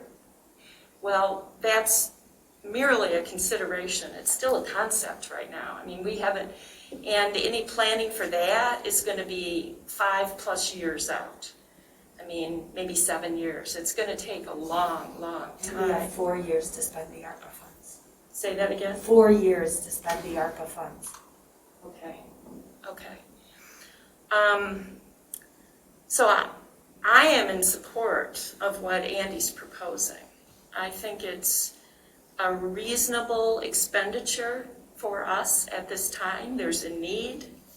We can afford it, but I agree we need to have a discussion about our use of the ARPA funds. Other comments from members of the board? Go ahead, Jessica. I've already gone. Clerk Flintoff. Sure. So just a little bit of context to remind everybody. Before we were lucky enough to hire Chief Hood, the fire department was under-equipped and under-managed for a very long time, despite everybody's best efforts. And so there's a lot of catch-up. Andy did a great job putting forth all of his vehicle needs in the capital improvement plan. I'm sure has put it forth in this year's update to it. And so he's engaged in every planning effort that has been presented. The chief, Rebecca, David, and I met when the new guidance came down from Treasury, opening up the flexibility for the ARPA funds. So we do have flexibility here that we didn't when Alec and Will, you might remember in the summer, we were talking in budget and finance about the uses, and it was more restricted. I want to say that, I trust our chief, and I know that this decision isn't personal to you, but I just want to say that I've observed that you are creative, you are thrifty, and you are practical. I agree with you, Jane. The equity issue is front and center here when you have a countywide ambulance service that's failing and the inequity between the communities. But I watched the EMS Commission meeting. It was a presentation by HVA, and Andy was kind enough to explain to me a bit of the bureaucracy that oversees and guides the ambulance service. The Washtenaw Livingston Medical Control Authority. And you know how I am, I geek out, drove right down. We looked at the problem. I will just say, in my, cursory assessment of the issue here, It's gonna be here for a long time, and it's gonna require some pretty major changes. That said, I also hear Andy saying that this can be our day-to-day rescue vehicle. It just also happens to be an ambulance, is the way I think about this. So I'm in support of this. Other comments? I wanted to ask or make a comment on the timeline that Kathy suggested or mentioned about the water loop. It cannot take 5, 6, 7 years. That is critical. So I would like to see, let's say, I'm going to say the balance. I'm okay with this proposal, but the balance of the ARPA funds that have been assigned to Scio to move that water project forward as quickly as it's possible. It is a lot of planning. We can't let that thing go.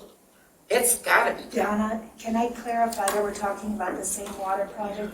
I'm talking about the loop, we're coming down Liberty Road, and Right. we've got the right-of-ways and stuff through. Exactly. I think there's. I agree with you, Donna, on that. Can you clarify though? Yeah.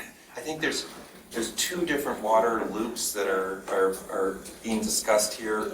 And what I would suggest is rather than getting off on that tangent, Right. if we could stay sort of focused on the question that's before us with the ambulance, I think that is a very important topic and we will talk about it. And we will talk about the ARPA funds as a whole. We haven't really talked about it outside of that one meeting of the Budget and Finance Committee months ago.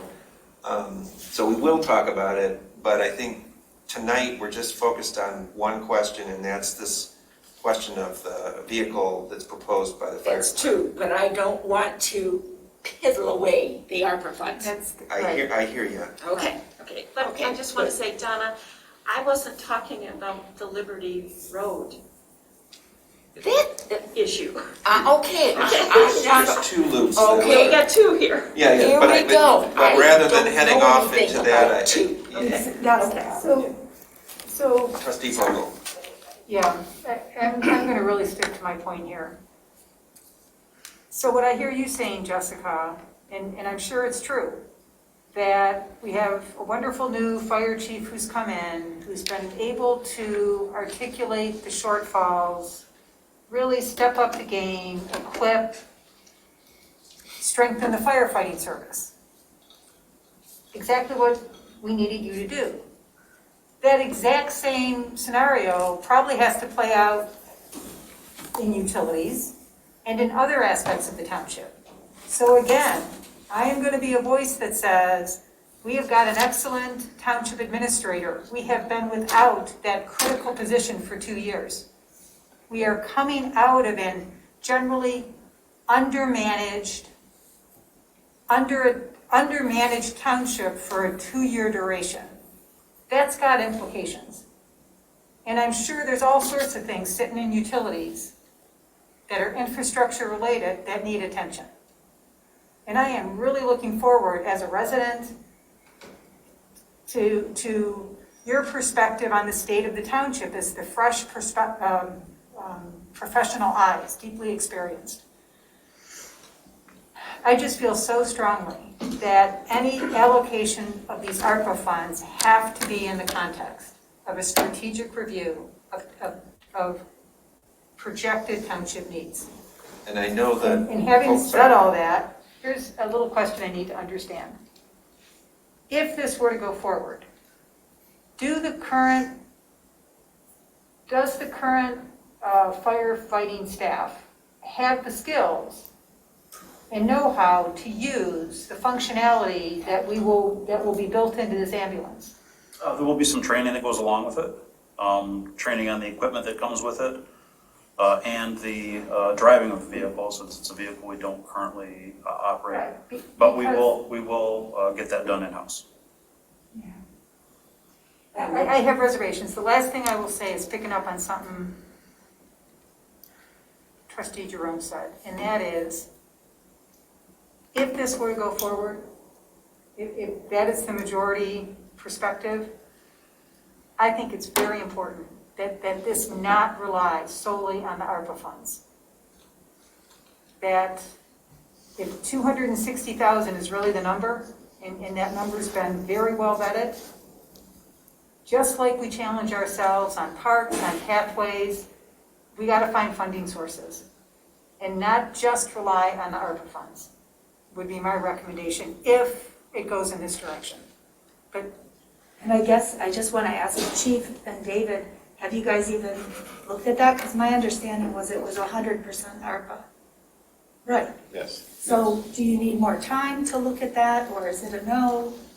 Well, the chief has answered the question very, very thoroughly, is that the original funds were set aside for another vehicle, and those have been allocated. So our conversation was, this was an opportunity that had ARPA money available to it. Originally, ARPA funds were not allowed for this. That is something that has evolved throughout the process. And that was our conversation, is how widespread is this to be utilized by ARPA funds?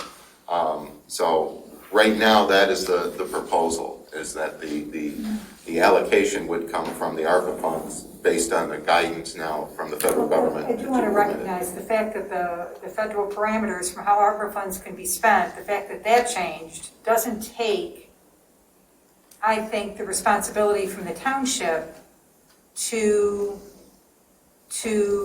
allocate those ARPA funds as judiciously as we can. And that we ought to be looking for multiple funding sources for any project that's taken on, so we can leverage. I feel like we're kind of circling around and around on this conversation. If I could just interject a couple of things. There is an effort, I saw this email just today, where the township administrator is trying to schedule a meeting of the Budget and Finance Committee.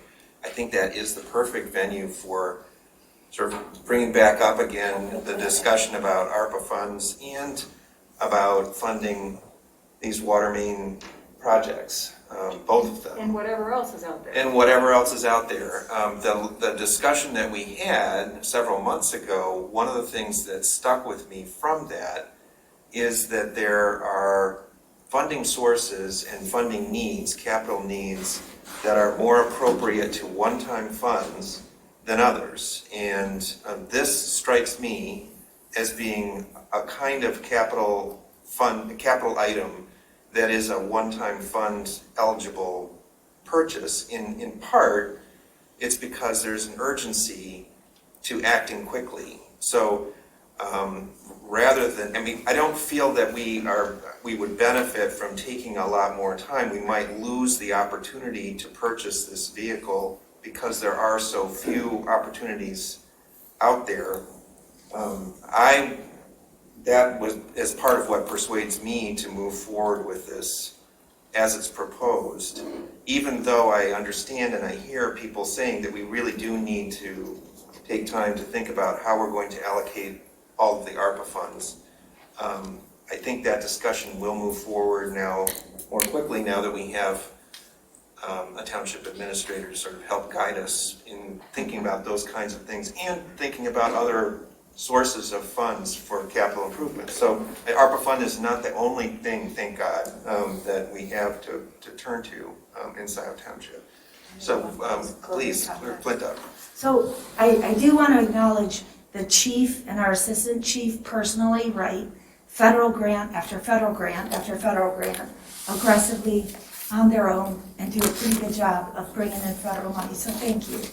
Second, personally, providing the essential services to township residents, essential emergency services, is my #1 priority. If COVID taught us anything, it's keeping the water and sewer system and our fire services going was the most important thing we could do.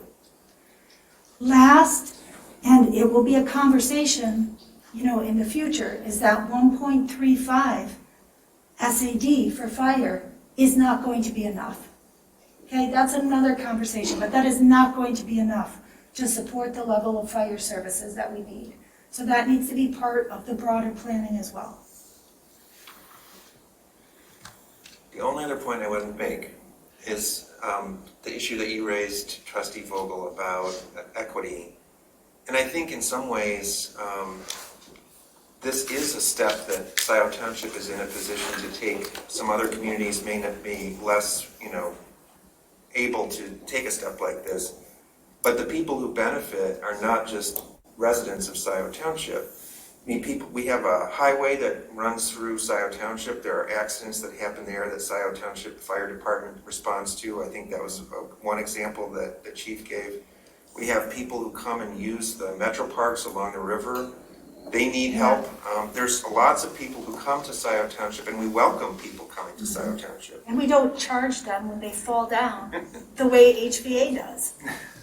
So I think it is, in some ways, it's a step that we're able to take, and I think, there's benefits that may flow from it that go beyond Scio Township, and we should acknowledge that. Well, the mutual aid piece. True. That's another way of looking at it. Broader area. So unless there are other questions or comments, I would welcome someone making the motion to move this forward. I'll make the motion. So moved by Noel, the model motion. Is there a second? Second by Flintoff.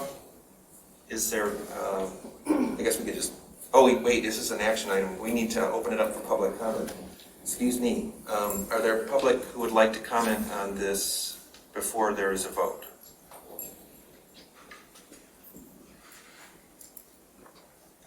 You're okay? Okay.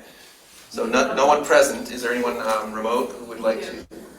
We have Rob and Joe Pattinson, followed by Pam Boyd. Rob or Joe, you can go ahead. Thank you. Rob Pattinson, Scio Township. Supporting the life-saving service of the fire department is by far the most important function of Scio Township government. I hope the board understands this is not an ambulance. This is a much more capable unit. The rescue unit is the Swiss Army knife of the tools they have to use to save lives. Also, a $260,000 rescue unit is much more economical to run to response to dispatches than a $500,000 pump unit when responding to calls. Since rescue is much more often the call for service over fire, this vehicle will be a primary responder vehicle. I hope the board will support the chief in the purpose of this critical piece of equipment. Living on Zabe Road, when we hear sirens outside, 80% of the time, it's the rescue unit we see going by. Chief Hood, of the approximately 150 dispatches last month, how many of those trips were appropriate for the use of this rescue unit? Thank you. Thank you, Rob. Next up is Pam Boyd, followed by Jillian. Thank you, Pam Boyd, a Scio resident. Donna, please keep asking your questions about this second loop. It should be discussed in the light. Regarding to this project, this request of Chief Hood, I think one thing that some of you are missing is the projects that are currently in process at the Planning Commission. The number of elderly that are expected to move into Scio Township in the coming few years is extensive. As the daughter-in-law of a 94-year-old mother-in-law who lives in a retirement community in Chelsea, the number of emergency vehicles that I see in a given week is a bit scary. 90% of its usage very quickly, once these residents move into Scio Township, it will be involved in many of these cases, I'm sure. Shouldn't you be considering all of these new incoming residents with all of these projects that are in the Planning Commission? Thank you. Thank you, Pam. Next is Jillian. Jillian, go ahead. Yes, thank you. I fully support what the fire department needs. I have worked along with other residents to help the township get our fire department in order. If you had visited that building, we had paid 10 years into a millage. It was literally falling apart. Water was coming through the walls, through the outlets. The door was coming off the hinges, the large door. And I cannot believe that our township is focused on the wants instead of the needs. Our safety is number one. So please support this for our fire department, support it for our citizens and the visitors that are coming in. Thank you. Thank you, Jillian. There are no more comments. And if there's an additional hand raised, or if you would like to comment, please come forward to the table.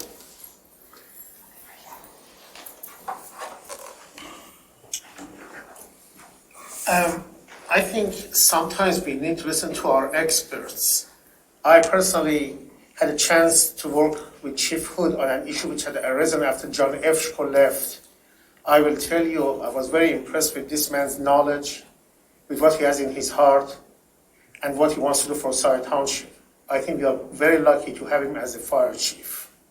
I believe if Chief Hood, as an expert, says we need this piece of equipment, which is going to augment the safety of the citizens as well as augment what the fire department needs, we have to put our trust in this chief, both because of his knowledge and because of the type of man and person that he is. And I believe that should carry the day for us, and that should carry the water over and above all, because in him we have somebody with excellent intentions, excellent knowledge, and excellent way of, he has been pounding the pavement trying to get federal grants for here. Wherever he can, he's trying to bring the monies, federal monies in here. So I think, he would be probably the best source that we have. Simple question, ask Chief Hood. Chief, are we better off with this equipment? Do you recommend it? And if you hear the answer to those two is yes, I believe we all should support it. Thank you. If there are no other comments, you don't need a roll call vote for this. So all those in favor say yes. Yes. Yes. Those opposed? No. No, there are no no's. Just as a brief comment, had a member of the public asked a specific question. I'll figure that out and get actual data. Ballpark, 60% would be handled by that vehicle, but I'll get actual data. Thank you. That brings us to item J2. This is the Parkland Plaza Construction Engineering Services Contract Amendment. And if you could bring in Matt Parks, Terry, that would be great. I'd be happy to set this up. I think it's coming from TAP. Would you like to speak first, Trustee Vogel? Shall I set this up for us, Matt? Yeah, sure. Go ahead. I'm happy to speak as well. There's questions. So, to just remind the board, we got it at Parkland Plaza, right?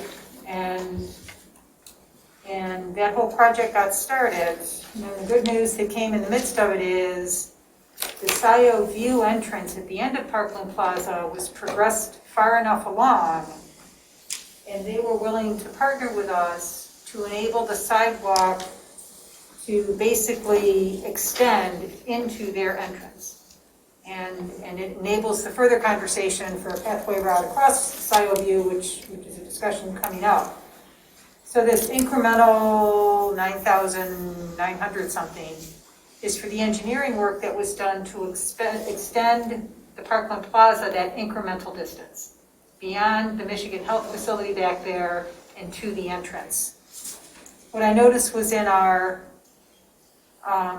consent agenda was another Parkland Plaza correspondence, which was an under budget by about $7,000. So the net here comes down to something less than $3,000.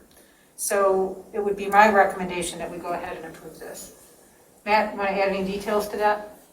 Yeah, no, you set it up well in your packets, a memorandum dated February 4th, and Trustee Vogel said it right. There was a negative change order, which are the best kind of change orders for the contractor. I would note that the timing was right. We had designed and bid out this contract to go from Eagle Drive north up Parkland Plaza. And we had started conversations after the bid with Lakestone Apartments, and they were very amenable to allowing us to work close to their property. And in fact, part of the back and forth and part of this additional request is the easement preparation and negotiation with them. And also knowing that the Parkland Plaza Senior Living's going to be coming in soon, as well as the continuation of the Scio View development. The time was right just to get this extra 200 foot put in. And the contractor on the Parkland Plaza job did a really excellent job. The only remaining work that we have is going out there and just making sure some of the grass and plantings and seeding that was done late fall gets established. This 9750 request will be the final ask, and this will get us through the spring effort that I just mentioned. Also, unbeknownst to us, but during the project, the Washington County Road Commission slip lined some culverts that required some extra effort on our end to coordinate that work so it could be done at the same time that our restoration was being done. And some of the restoration and work got damaged during that work. It was unintentional, but OHM had to spend some extra time going out there. So I noted that in the third bullet point, but that is successfully completed as well. And like Trustee Vogel said, the project overall construction wise is still under budget despite adding the extra 200 feet of sidewalk. Thank you, Matt. Are there questions from members of the board? Trustee Jerome. Matt, what was the total engineering cost for the Parkland Plaza? Your original proposal? Oh gosh, excellent question, Alec. I can pull that up for you. I want to say in the neighborhood. I don't have it in front of me. I can get that answer. I'm just wondering what percentage of the change order this is, and I end up being the sticker on this, but if you could ask for $9,750, you should be able to provide a breakdown, hours, materials associated with that breakdown. I always want to see the backup to the request. So, if you spent 10 extra hours for engineering of the culvert or the like, I like to see the substantiation of the request for the 970. I have no disagreement with the scope of work and getting that done. I agree with all that. I just think we need the backup when we're going to be approving any type of change order. So, understood. Matt, I think the other stat that's helpful for us to have is what percentage is the total engineering cost of the total project cost, of the construction cost? It's just helpful for us to be seeing that too. Understood. Yeah, and just to be clear too, the 97.5 is not only the construction engineering inspection for that extra 200 feet of sidewalk, it was the design and the easement prep too. And I can get that information over prior to invoicing for this effort, because as you know, this effort was already expended. Are there other comments, other trustees? Clerk Flintoff. I'm supportive of this. I think it's great. I do want to just flag Will or Jane, if you haven't already, could please make sure that this 10% TAP allocation of the roads fund is incorporated in the proposed budget. Because in prior years, this has been something that's kind of not been paid attention to as much as it could have. And it's for TAP as a whole per the resolution 2020, where we defined that in the roads SAD. It was the 2013 roads SAD, but and it's for TAP generally. It's not just for paths, but all sorts of TAP.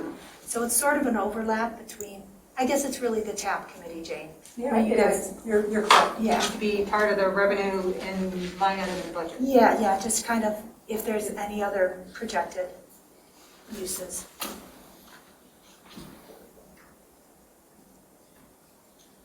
Other comments from members of the board? Members of the public? Are there any members of the public? We have Jillian. Jillian, you can go ahead. Yes, thank you.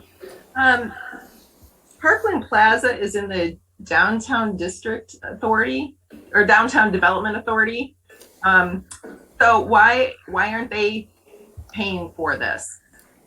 That's one question. And the other thing is, I was over in the Parkland Plaza area, probably I guess it was the fall when I was checking out the culverts over there. That was on the, had come up. But anyway, if I remember correctly, it was the co-housing folks that needed the sidewalks. And the sidewalks don't go over towards co-housing, so they still have to walk in the road. So why aren't sidewalks being installed for those residents? And I may be wrong. I mean, it's been a while since I've been over there, so I just remember not seeing any sidewalks there.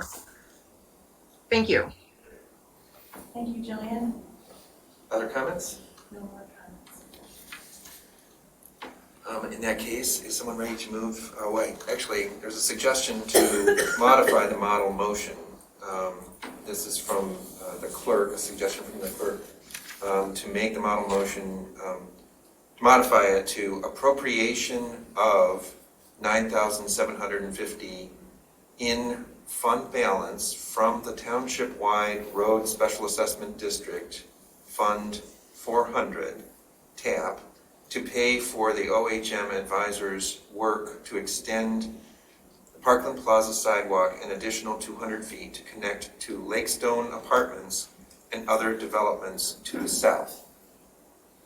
So that would be, that's the suggested modification of the model motion. To charge this to the road fund versus the Parks and Pathway Village. It doesn't change the meaning, because It just makes it more specific so that, I believe, this is Fund the intent. 400 is the road fund, right? correct. Which it was your intention, that's what was in the model motion, correct? Yeah, so it does that. It's to help guide the finance staff as they Yeah. implement. No, And it's also just for audit, we just need it to be clear.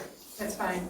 To address the question, DDA was one of the 4 funding partners for Parkland Plaza. They, as a general principle, have agreed to allocate back their portion of the Park and Pathway Village funds. So they contributed, I think, $75,000 or $80,000. I'd have to go back and look. And regarding getting down, I think it's Eagle Way back to co-housing. The design is a painted bike path, bike lane on the south side of the road. And that was a conversation that included co-housing and Lakestone, and folks are good with that. Because that road doesn't carry the traffic that Parkland does. Okay. I saw that your hand was raised, Yes. Treasurer Palmer. The road fund, is this the fund that you referencing from the Scio Township SAD? Correct. We need to check the ballot language because I keep hearing this being used for this and that. We need Yeah. to check that ballot language. You know, Donna, I Very have specific. verified, we're good on this. It is you mean for the construction engineering piece. Now it authorizes construction and maintenance because to back up, the 2013 road fund was established. There was an intention, widely talked about at the time, to allocate 10% of that toward TAP. We discovered that it was never done in the resolution.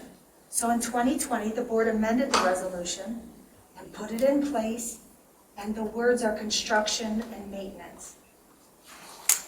Okay, I want to, I'll go dig in the files and find it. I'll bring it to I you know tomorrow. there was, the $85 per parcel was Yes. number one to make the connector road so we could get to the main roads. Exactly. And there were other pieces that I know. I just want to be sure that we're using the it's not a voter approved SAD, but the language is being followed. Yeah. And you're referencing about something not being done. Again, it's just a matter of trying to keep up with our process. I wasn't criticizing it, I was just clarifying that. Okay. And so I'll send that out to the whole board so you guys have that language. Okay. Yeah, Thank that's you. my Thank you, understanding. Donna. That's my understanding also, Donna. Okay. Are there other comments? Supervisor Hathaway, just to answer Trustee Jerome's comments, what this change order, if approved, it puts us up around 54,000 total on the construction services contract. which if you take the total final balancing change order, it puts us just over 15%. But again, remember, this includes a little bit of design, easement, effort, preparation, and whatnot. So we're within that normal 15% CE services threshold, just for point of information to trustee Jerome's comments. Thank you, Matt. If there are no other comments, is someone prepared to move the model motion as The motion as you stated. motion as I stated it? Yes. I'll move it. Moved by Vogel, second. Second by Jerome. All those in favor, please say yes. Yes. Yes. Any opposed, say no. All right. That moves us on to item J3, which is the receipt of applications for the open trustee position and selection of candidates to be interviewed. Would you like to introduce this agenda item, Township Administrator Rowland? Thank you very much.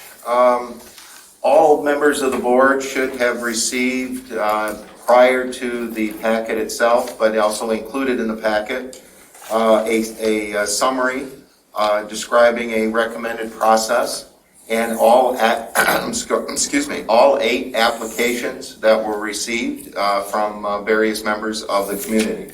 So basically, if you'll just bear with me, the recommendation is that the Board of Trustees this evening select 3 or 4, as you choose, of candidates from the total of 8, so 3 or 4 from the 8, and that those 3 or 4 move forward into a special meeting, which I would suggest is scheduled for next week, next Tuesday.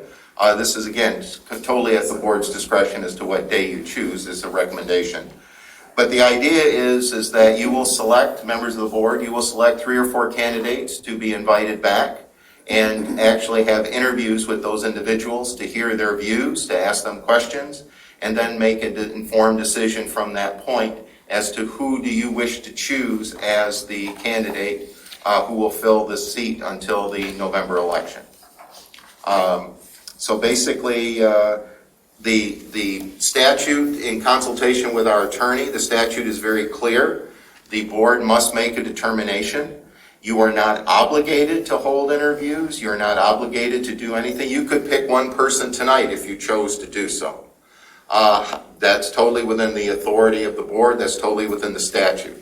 I'm offering a suggestion to be the most transparent and to provide the most opportunity for the board to make an informed decision for going forward.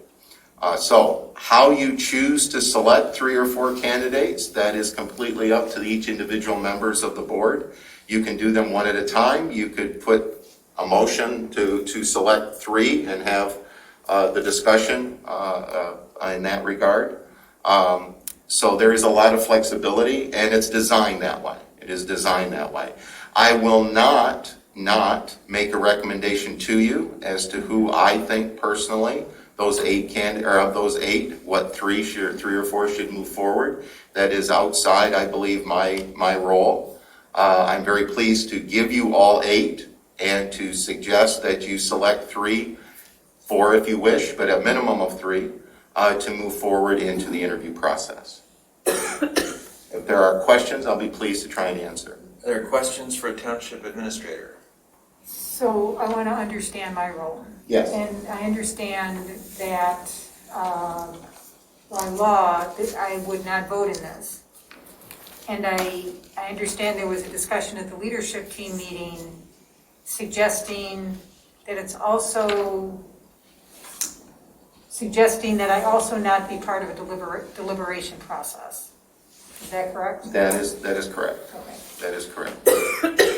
And I am comfortable with that, except for one principle. I am going to step out, but here's what presented attention for me. And that is, I looked at it through the lens of a democratic process, and we're so respectful of hearing each voice. And yet, as a trustee, I understand I really can't vote, I'm the one stepping back. But it felt like it was inconsistent with democratic norms to say, you have no voice in this. I mean, I could leave the room, dial in and be a resident and call in, which would be odd. But I just felt that tension in the decision, if that makes sense. Do you have any experience with this anywhere else? It is simply appearance. Your point is well taken. Yes. Is well taken. I have seen over the years that some individuals have remained in the room. They've not participated, but they've remained in the room.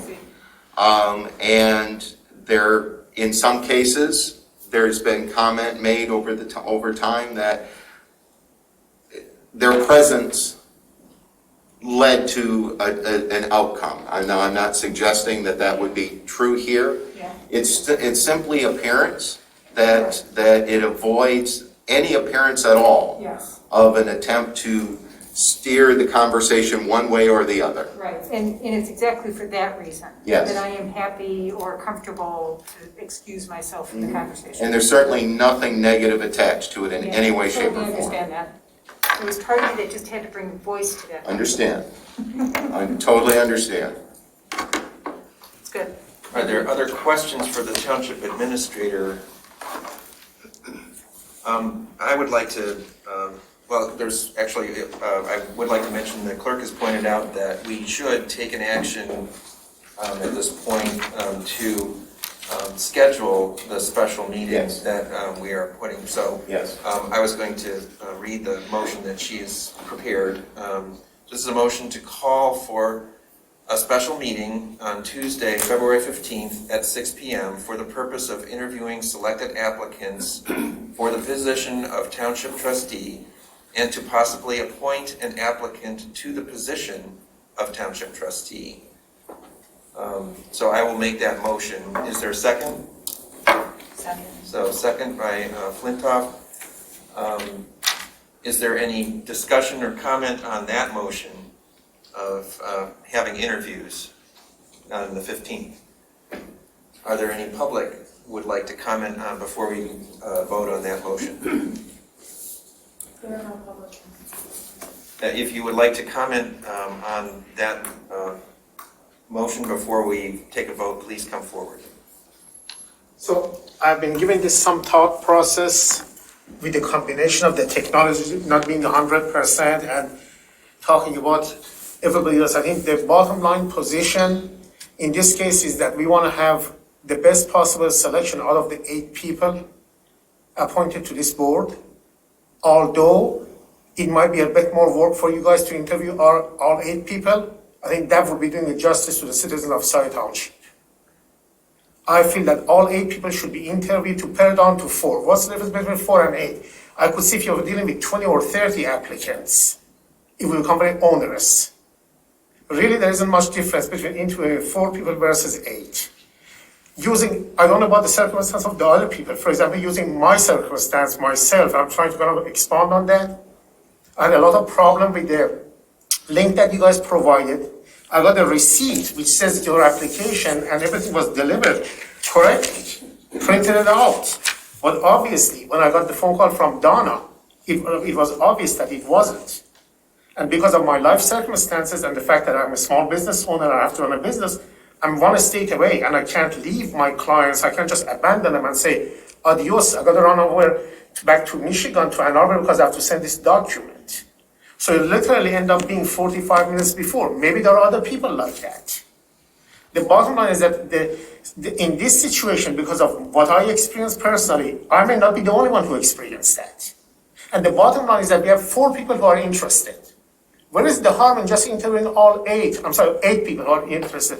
Interview all 8 and decide who is the best. Because what we want to kind of bring in new blood to this board. We want to kind of put an end to this food fight. I'm going to call it the food fight. We want to end these divisions. We want somebody who can bring the sides together, to get the people to talk with each other and stop fighting with each other all the time. So unless we interview all 8 people, it's going to be impossible to decide who would be bringing that, to hold on to the idea that because your document didn't show up at this second or this minute, even though our technology is not perfect, we're going to X you without even hearing from you, I think is a disservice in this circumstance to the citizen of township. Now, if understanding fully the position of the township administrator, that you guys have the flexibility to do whatever you want. But the appearance and interest of justice, in this case, deserves for all 8 people to be here. Thank you. Are there any others? Any other comments? Okay. In that case, all those in favor of the motion to schedule a special meeting on the 15th at 6 o'clock for the purpose of interviewing applicants And possibly appointing, making an appointment, please say yes. Yes. Yes. All those opposed say no. Motion passes. I'd like to thank you, Township Administrator Rowley, for guiding us through this process of appointing a trustee. I think without your leadership, we would be struggling. And I'd like to thank the 8 applicants for putting themselves forward to serve the township in this capacity. We are lucky to have residents who are willing to apply to do this work on behalf of the community. So tonight, our intent is to select several candidates to interview at a special meeting to be held at 6 p.m. on Tuesday, February 15th. And eventually, we will select one finalist as the nominee. I encourage all the applicants, all 8, to stay involved. There are many ways to serve in Scio Township government. This is not the only one. Before we open for comments, I would like to say that selecting from among the 8 candidates those who will move forward is not easy, but there is a clear distinction between the applicants. 4 people submitted both a cover letter and a resume. This made it possible to understand both their interest in serving and their qualifications. Those individuals are Kathleen Brandt, Jillian Carey, Patrick McLaughlin, and Robert Walsh. And I move that we advance these 4 candidates, these 4 individuals to the interview stage on February 15th. 5 people submitted. I sent it. Your system Is is there a second? I'll second. So there's a second. So it's moved by Hathaway, seconded by Knoll. Can you just read it one more time, the names? Sure. The names are, the individuals are Kathleen Brandt, Jillian Carey, Patrick McLaughlin, and Robert Walsh.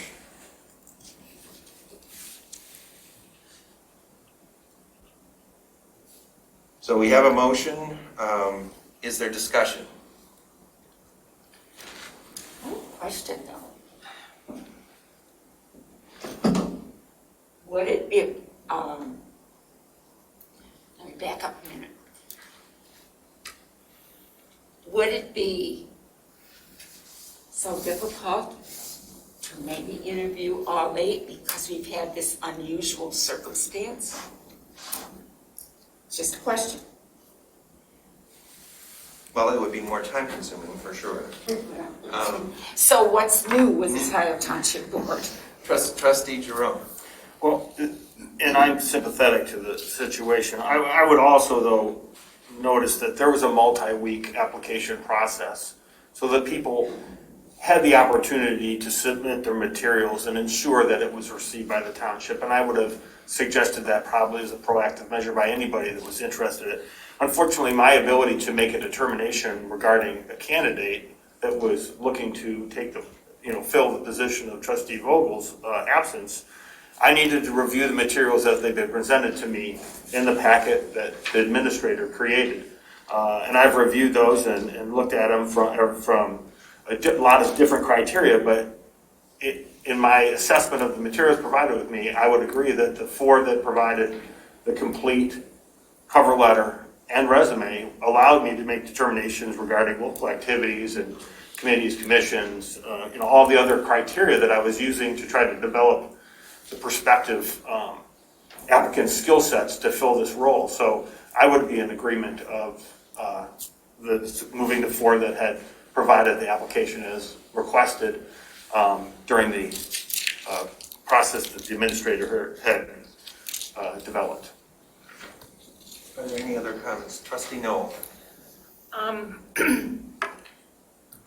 I was prepared to support 3 of the 4 that we're just talking about moving forward, but I am comfortable with 4, and the 4 that you and I just put forth in the motion. I want to note that it was a lengthy process of over a week. Was it 12 days or? 2 weeks. 2 weeks, okay, so it was 2 weeks. And I also want to comment that these 4 individuals have been involved with the township in many different ways over a period of time, and they have shown consistent involvement. So that's what separated out the individuals for me. So we play the inside track. You are part of the crowd, we're going to choose the 4 of them. Abby, please, this is not your No, time. no, you're very unfair with it. No, it's not time Because for your voting. technology. You will have a chance to speak before we vote. There will be an opportunity for public comment. Clerk Flintoff. Sure. So I've been through and there's different criteria that was important to me. And I think each of the candidates has different strengths and different weaknesses. I would say, and I have attributes and reasons for supporting Kathleen Brandt, for supporting different ones, to support Jillian Carey and Robert Walsh. I would want to know the value of somebody who's new and unfamiliar with any of us. And I would say Heather Berkovitz is fairly new to Scio. She knows no one on the Board of Trustees. She has a history of public service, working as a police officer and as a firefighter, experiences which would be valuable on a Board of Trustees that's entrusted to have the responsibility over a fire department, and quite unique, I think, for a trustee. She's also continued working in community service throughout her life, where she has lived in different places. Also, a quality. Therefore, I make the motion to amend the proposed motion to invite Heather Berkovitz instead of Patrick McLaughlin to an interview on Tuesday, February 15th for the open township trustee position. So there's a motion. Is there a second? I see no second, so the motion fails. Are there other comments? Regarding that motion? No, the motion that failed is failed. Okay. There's no second. Okay. So are there other comments on the motion that's on the table, which is the 4 that I named, moving forward to the interview stage? If there are no further comments from members of the, okay. We'll have ample time to address more specifics with these people next week. Absolutely, that's the Yeah. point, yes. So I have opinions, but I'm gonna wait until next week and wait until after the interviews. Okay. I'm sorry, I was going to say trustee. Administrator Rowley. Just to elaborate, if I may, just a little bit. I will be developing several core questions, and then we are going to ask all members of the board to submit 2 or 3. The ad hoc committee will take all of that information and come up with a series of questions that we will share with all members of the board prior to the Tuesday meeting. Are all members of the board going to be able to have input into that after the ad hoc committee has reviewed it. Yes, Well, and board members can also ask individual questions. absolutely, And we can ask, okay. absolutely, Your own questions. yes. Well, I know. Well, I thought the intent was to have a list of standard questions Yes. that we would ask each candidate so that we're following kind of a protocol. My We're understanding. not veering off into. It's both. But each person, each member has, what I understood was each one will still have a question. I'd like to know those ahead of time so we can keep structure and keep order in the process. Well, Well, we're we're getting into the weeds here. Right. We'll sort this out between now and the next. We need to be clear on this. Yes. I mean, I would think that each person, each board member would have to ask the same questions of each candidate. Correct. But Correct. that the choice of what those maybe one or two of those questions are could be individualized to each board member. Yes. That's That's how I understood it. That was my understanding of our discussion. Yes. Okay, comment on the motion. Okay, thank you. I just want to state briefly why I support Jillian. I think this board should appoint somebody who would likely be elected by voters. And more than anybody else, Jillian has demonstrated that. 2,032 voters in Scio Township, 43% of the vote in the August primary was to nominate Jillian Carey to be the Democratic candidate for Township Supervisor. She's attended nearly every board meeting for the past 3 years. She's availed herself of numerous opportunities to engage the community and educate herself on township policy issues. She's consistently kind and thoughtful when she comes into Township Hall and interacts with staff. I also want to state why I support Kathleen Brandt. This particular board, the combination of us, are in need of greater kindness between each other and more deliberation in public on issues. Kathleen reached out to me, I didn't know her, as a fellow resident, saying she'd been watching how some board members continued to disrespect me, and she reached out in an effort of kindness just to see if I was okay. Also, during periods of public comment, Kathleen clearly integrates legal frameworks, policy choices, and operational considerations into helpful statements and questions for the board, and I appreciate that in deliberation. I will also say with Bob Walsh, he served honorably as an election inspector on the ZBA, most recently with Roads Committee. I'm not gonna lie, I have a bias for election inspectors. Bob is independent, and he believes deeply in democratic principles that guide local governance. I will say, I think Patrick McLaughlin has some great experience with some of the committees here. But the reason why I am not ready, I will support moving into the interview stage, but why I'm not ready to support him at this juncture is that the cover letter that he submitted seemed a little tone deaf to the reality we're in right now. It read like a letter from November 2020, referring to the slate and everything as if nothing has happened over the past year. And so, Patrick, I would ask that you be prepared in the interview to please talk a little bit more about that. I want to make sure that we're appointing a trustee who can be independent, who can stand up to any one of the 6 of us when they're doing something wrong. And so those are some of the questions I'll be asking about at our next meeting. I see no other members of the Board of Trustees who are seeking to comment. Are there members of the public who would like to comment? Please come up. Oh, we have 2 members of the public present who would like to comment. Let me say this to you, if you go down this path and only interview 4 people, there will not be any legitimacy on the part of the person that you appoint. I just heard Jessica, our clerk, says she wants somebody who is independent, stands up to any of them who says something and shows kindness. And she has a soft spot for the people who are election watchers. I was downtown Detroit face to face with the Proud Boys who were trying to break into the election headquarters to stop the count. Then I was followed by them, didn't bring him to Hanover to my wife, drove to West Bloomfield Police Department. Okay, without interviewing each one of the 8 people, you are not going to know who is that person.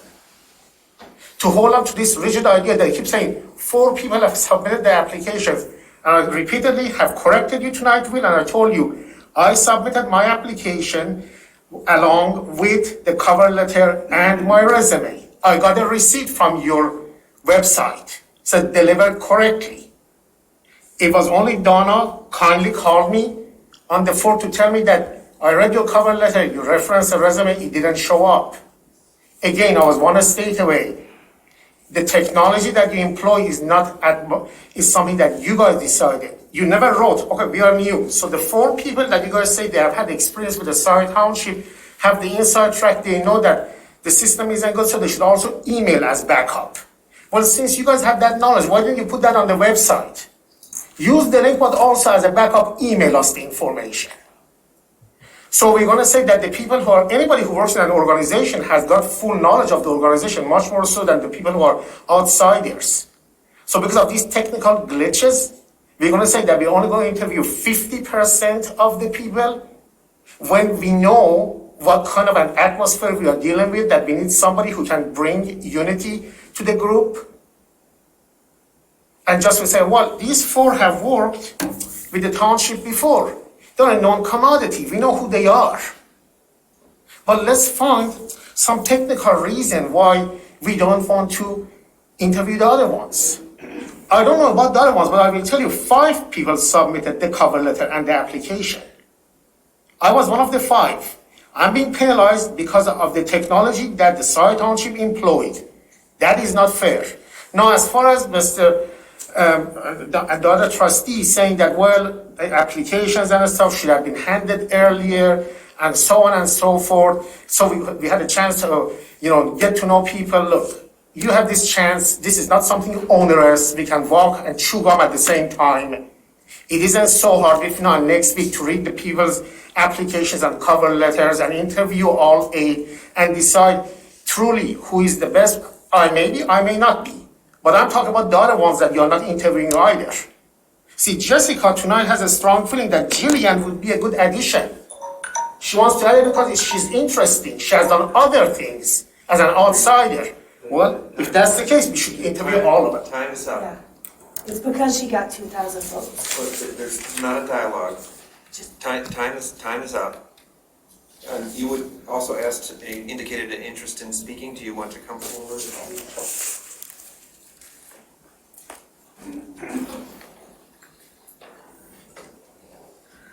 Hi, my name is Heather Bergovitz.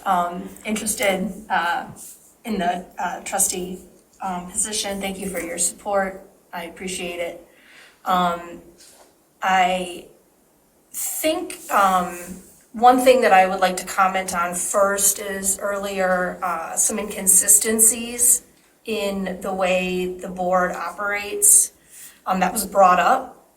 And I'm wondering if when you present an opportunity to the public to fill these positions, if instead of giving the option of submitting a cover letter and or a resume, to be a little bit more clear and concise about exactly what you need to move forward in this process. So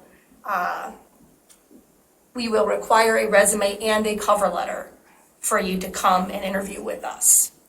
Had that been the case, I certainly would have submitted a resume. It would have taken me a moment to put one together. I haven't applied for a job in many years. It would need a lot of updating. But just a suggestion moving forward. Also, just as a member of the community and a former firefighter, I'd like to applaud you for the decision tonight that you made to bring, that vehicle on board in Scio. I think it'll be like a great addition to the department, and I couldn't help but thinking in my previous life, I like to call it as a firefighter, about the poor decision that we made at my department to bring on a tanker that cost over $1 million that probably left the station 3 times a year. And we should have made the decision to bring on a vehicle that is, as a member of the community described it, the Swiss Army knife of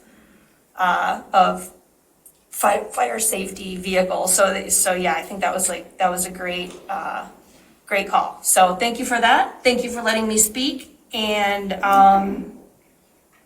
oh, and I also wanted to mention too, this is the first meeting that I've attended in person, but since I've moved to the township about a year ago, I've certainly listened in on Zoom, and I'm new, but I'm not new because I grew up swimming at Huron Valley Swim Club. So it's really like cool to be back, and it's super nostalgic, and as much as the community's changed, I'm happy to be back. So thank you very much. Welcome back. Thanks.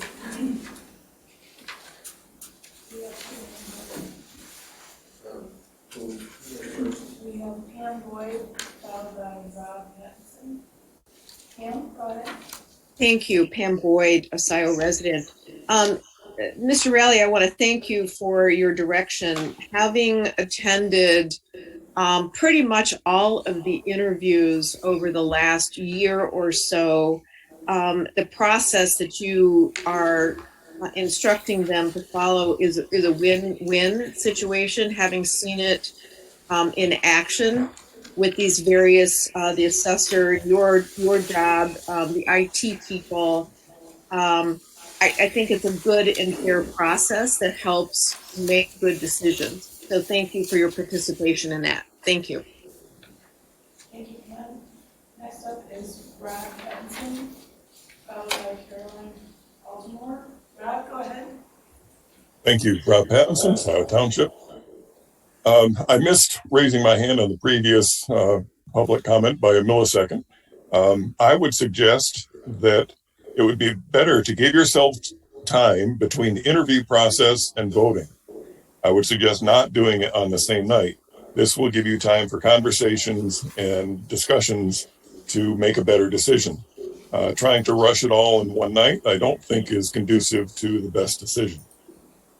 Also, I think you missed an opportunity to have some sort of a meet and greet process where you could have had the 8 applicants come forward and meet with the trustees and have some sort of informal discussions. As all of you have said, well, not all of you, but as some of you have said, you have knowledge of 4 of the applicants. And that's a bit of an unfair advantage for them because they have participated in the past, you know them, and the other 4 are a bit left out in the cold because you don't know them. And a meet and greet would have helped alleviate some of that. And you would have seen, I would have hoped you would have seen the advantage of doing something like that. Thank you. Thank you, Rob. We have no more comments. In that case, all in favor of the motion, please say yes. Yes. Yes. Those opposed, say no. Motion carries. That brings us to item J4, which is a discussion only item of ordinance amendments to Chapter 20, Land Divisions and Subdivisions. So this is just an FYI. It's been reviewed by the first time to the board, discussion only. It's been reviewed by our attorney, and this is a big ordinance, land divisions and subdivisions. So there'll be much more legal review. It's a big undertaking, and it will be led by the Planning Commission. So they'll be tasked with it, but I do want to ask that board members, if you haven't already, look through this, because there's implications across township operations for all sorts of policies, because this is very, very, very old language. So there's other goals around sustainability, trees, changes to utilities. This is going to be a full overhaul. So my recommendation is to refer it to the Planning Commission, working with Doug for substantive review, and ask that they come back with proposed amendments. I know for sure we're going to need intensive review by the Utilities Director, the Assessor, the Treasurer, the Sustainability Task Force, TAP.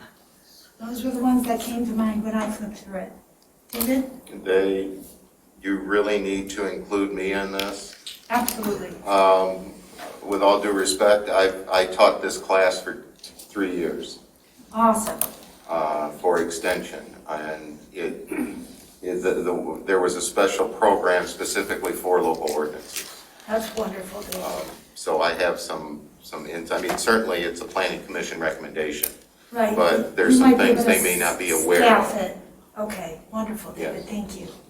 I would also, I'm sorry, I would like to make a suggestion. Go ahead. When this comes to the board eventually, David, if you could give Present a it. quick mini in-service Sure. and a general overview on some of the issues, because it's a very It complicated is. issue. It is. It's extremely technical, absolutely.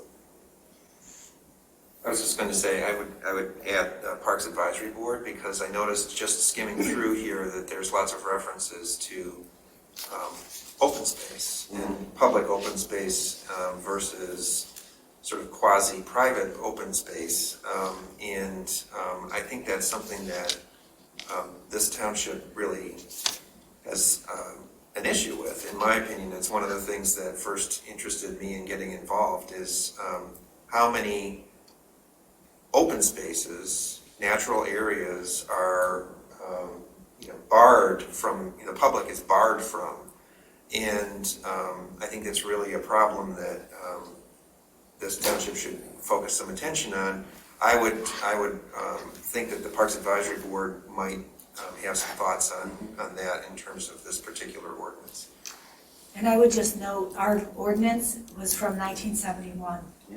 So, a few things have changed around the priorities and process. It'll be effectively the same, but thank you, David. So this is discussion only. There's no action that we need to take other than to note those whom we want to make sure are included in the review of this before it comes back for a vote. And the understanding is that this will come with a recommendation from the Planning Commission. Right, and administrator. Right. In that case, may we move on to item J5, which is another discussion only item. This is the land preservation millage renewal proposal. And could we bring on, if they're available, Will Weber and Barry Lonick?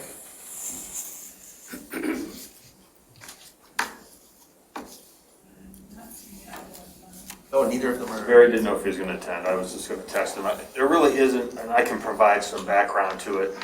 The LPC has met, and obviously we have identified the consistent support of the citizens of Scio with regards to protecting open space and the things that we've been doing with in terms of easements and the development of our, at least the land for the preserves that we've been doing. And as we've looked at the opportunities that are in front of us, I think the letter identified, we've accommodated about 13% of open space right now in the township, and there's goals in terms of sustainability and other efforts to possibly go as high as 30%. And in doing so, we have a lot of room to grow with regards to protecting our properties and protecting our natural assets.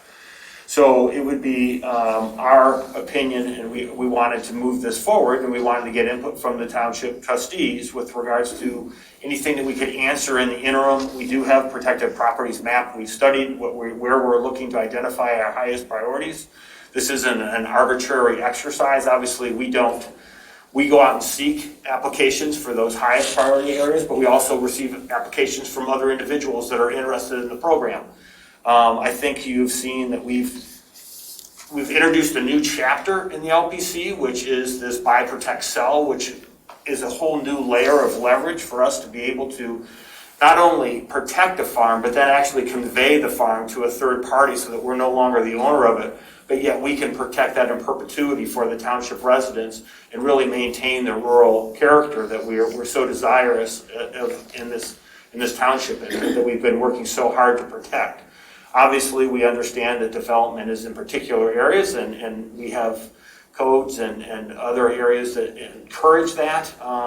But I think this program has been an absolute demonstrated success for years. It has evolved from the, easements to fee simples to the preserves. It's given us the foundation for our parks and pathways. And I think that it would be in the benefit of all of the citizens of the township to move this forward for the millage renewal in the November election.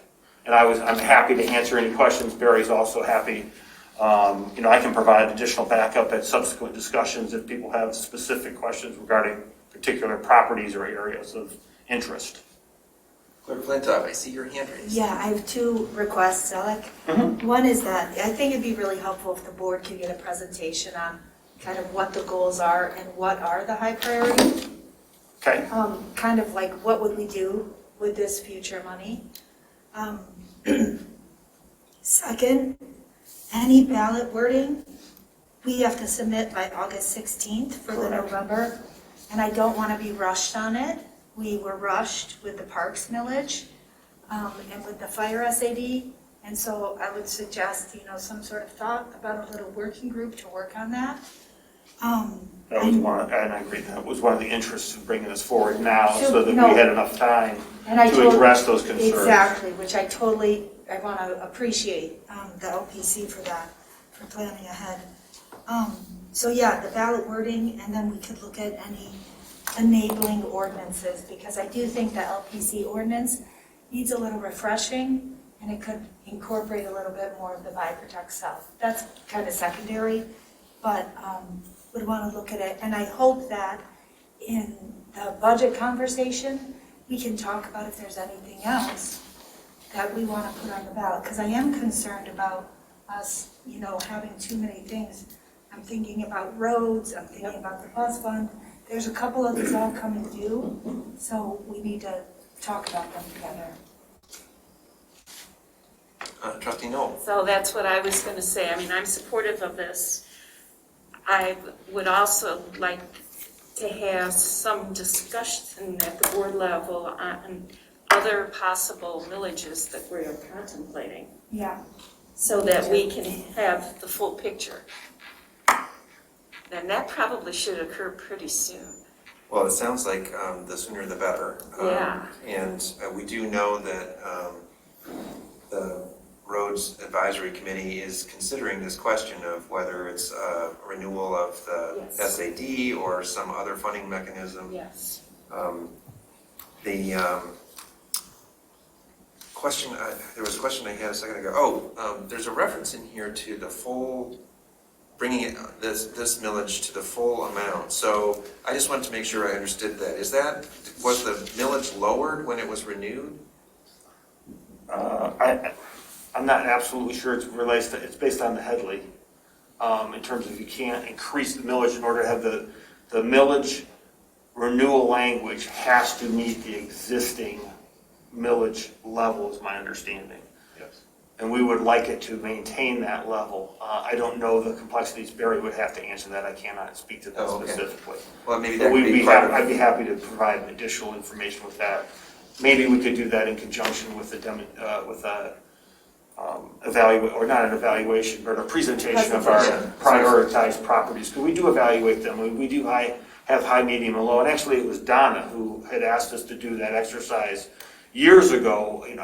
I've spent a long time on the LPC, 15 years. So, and Donna was also very much of the nature of, well, why are we doing one property and not another property? Why this? Why that? And so we actually took quite a bit of time and created this priority list so that we could really identify those areas that had natural features and assets that we wanted to expend funds on. As I said, they don't always coincide with what's nominated, but then also we've added additional criteria, because as we're looking at this development and of our properties that we have in the township, we also now, there's scoring criteria that actually enhances the scores for connectivity, natural corridors, wildlife corridors, and so that it actually increases those scores as you go and evaluate them, because now we're getting the double bonus of the connectivity and sort of connecting communities and landscapes rather than having individualized parcels that are piecemealed across the township. If you look at the map, you're starting to see that connectivity and what it's really doing to protect entire areas rather than just a parcel or another parcel. And I think that's evidenced by the map and the development of those protected properties. You're seeing blocks rather than, if you look at 19 and 14, 25, 13, you're seeing large areas there that's up at the top along the Dexter Ann Arbor along Marshall Road. There's a huge area there that now is protected either via a conservation easement and or a fee simple purchase, which allows us to maintain the rural character, allows us to protect opportunities. One of those is an organic farmer. One is woods. One is just a conservation easement, just along Marshall Road, just off the top of my head. There's a whole dynamic of economic activity that we're supporting, as well as I say, natural and agricultural aspects of the township. Great. Are there other comments? Yes, I have to chuckle about your thought in creating an animal corridor. They don't have any views. They eat everything in sight, including everything in my yard. They've dined at mine on many occasions as well. I have no trees left. Well, if there are no other comments, maybe that's enough discussion of this item for this evening. I think. And I'll be happy to do that with Barry. We'll set up an opportunity for presentation on priorities. Yeah, and it may be maybe that what we need is a working session that's focused on this question, not just the LPC, the land preservation millage, but all potential millages that we're considering, so that we can sort of talk through all of them. Yeah, and I don't even know, Will, that the first conversation would have to be that long if we just really, again, as David and I have talked about, we need to do more fiscal analysis on kind of what's remaining, what's running out when, and then look at it against the policies and priorities. And there's ARPA. We've uncovered quite a few of them just this evening that require a more holistic review of. Right, so I don't know if it's that it kind of gets, that the ARPA stuff gets more into capital planning is how I think about that, because that's all capital. That's different in the way I think about it. But I think we really need to look at, nobody's carrying the bus millage right now. The what? Bus millage that we have.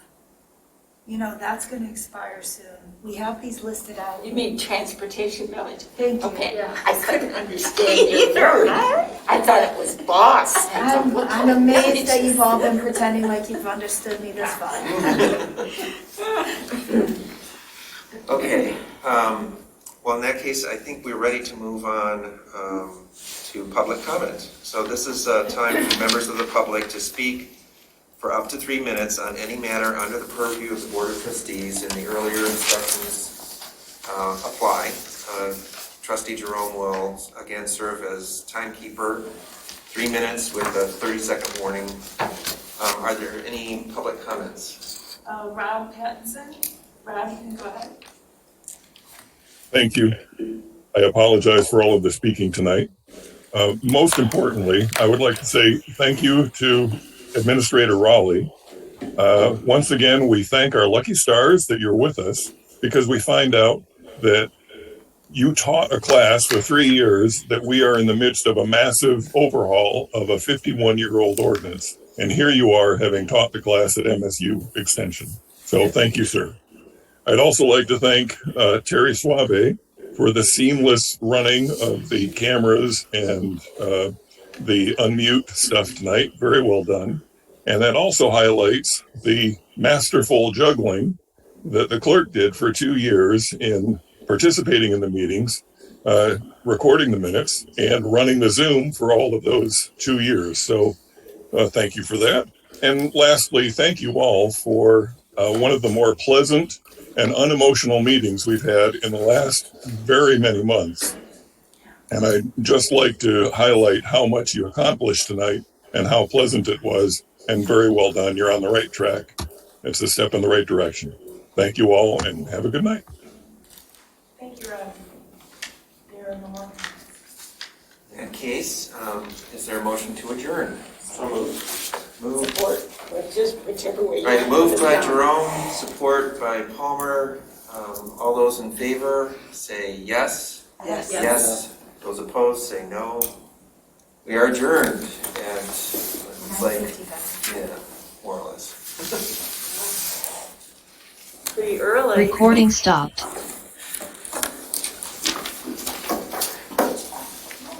Now, let me just give you one perspective. The meetings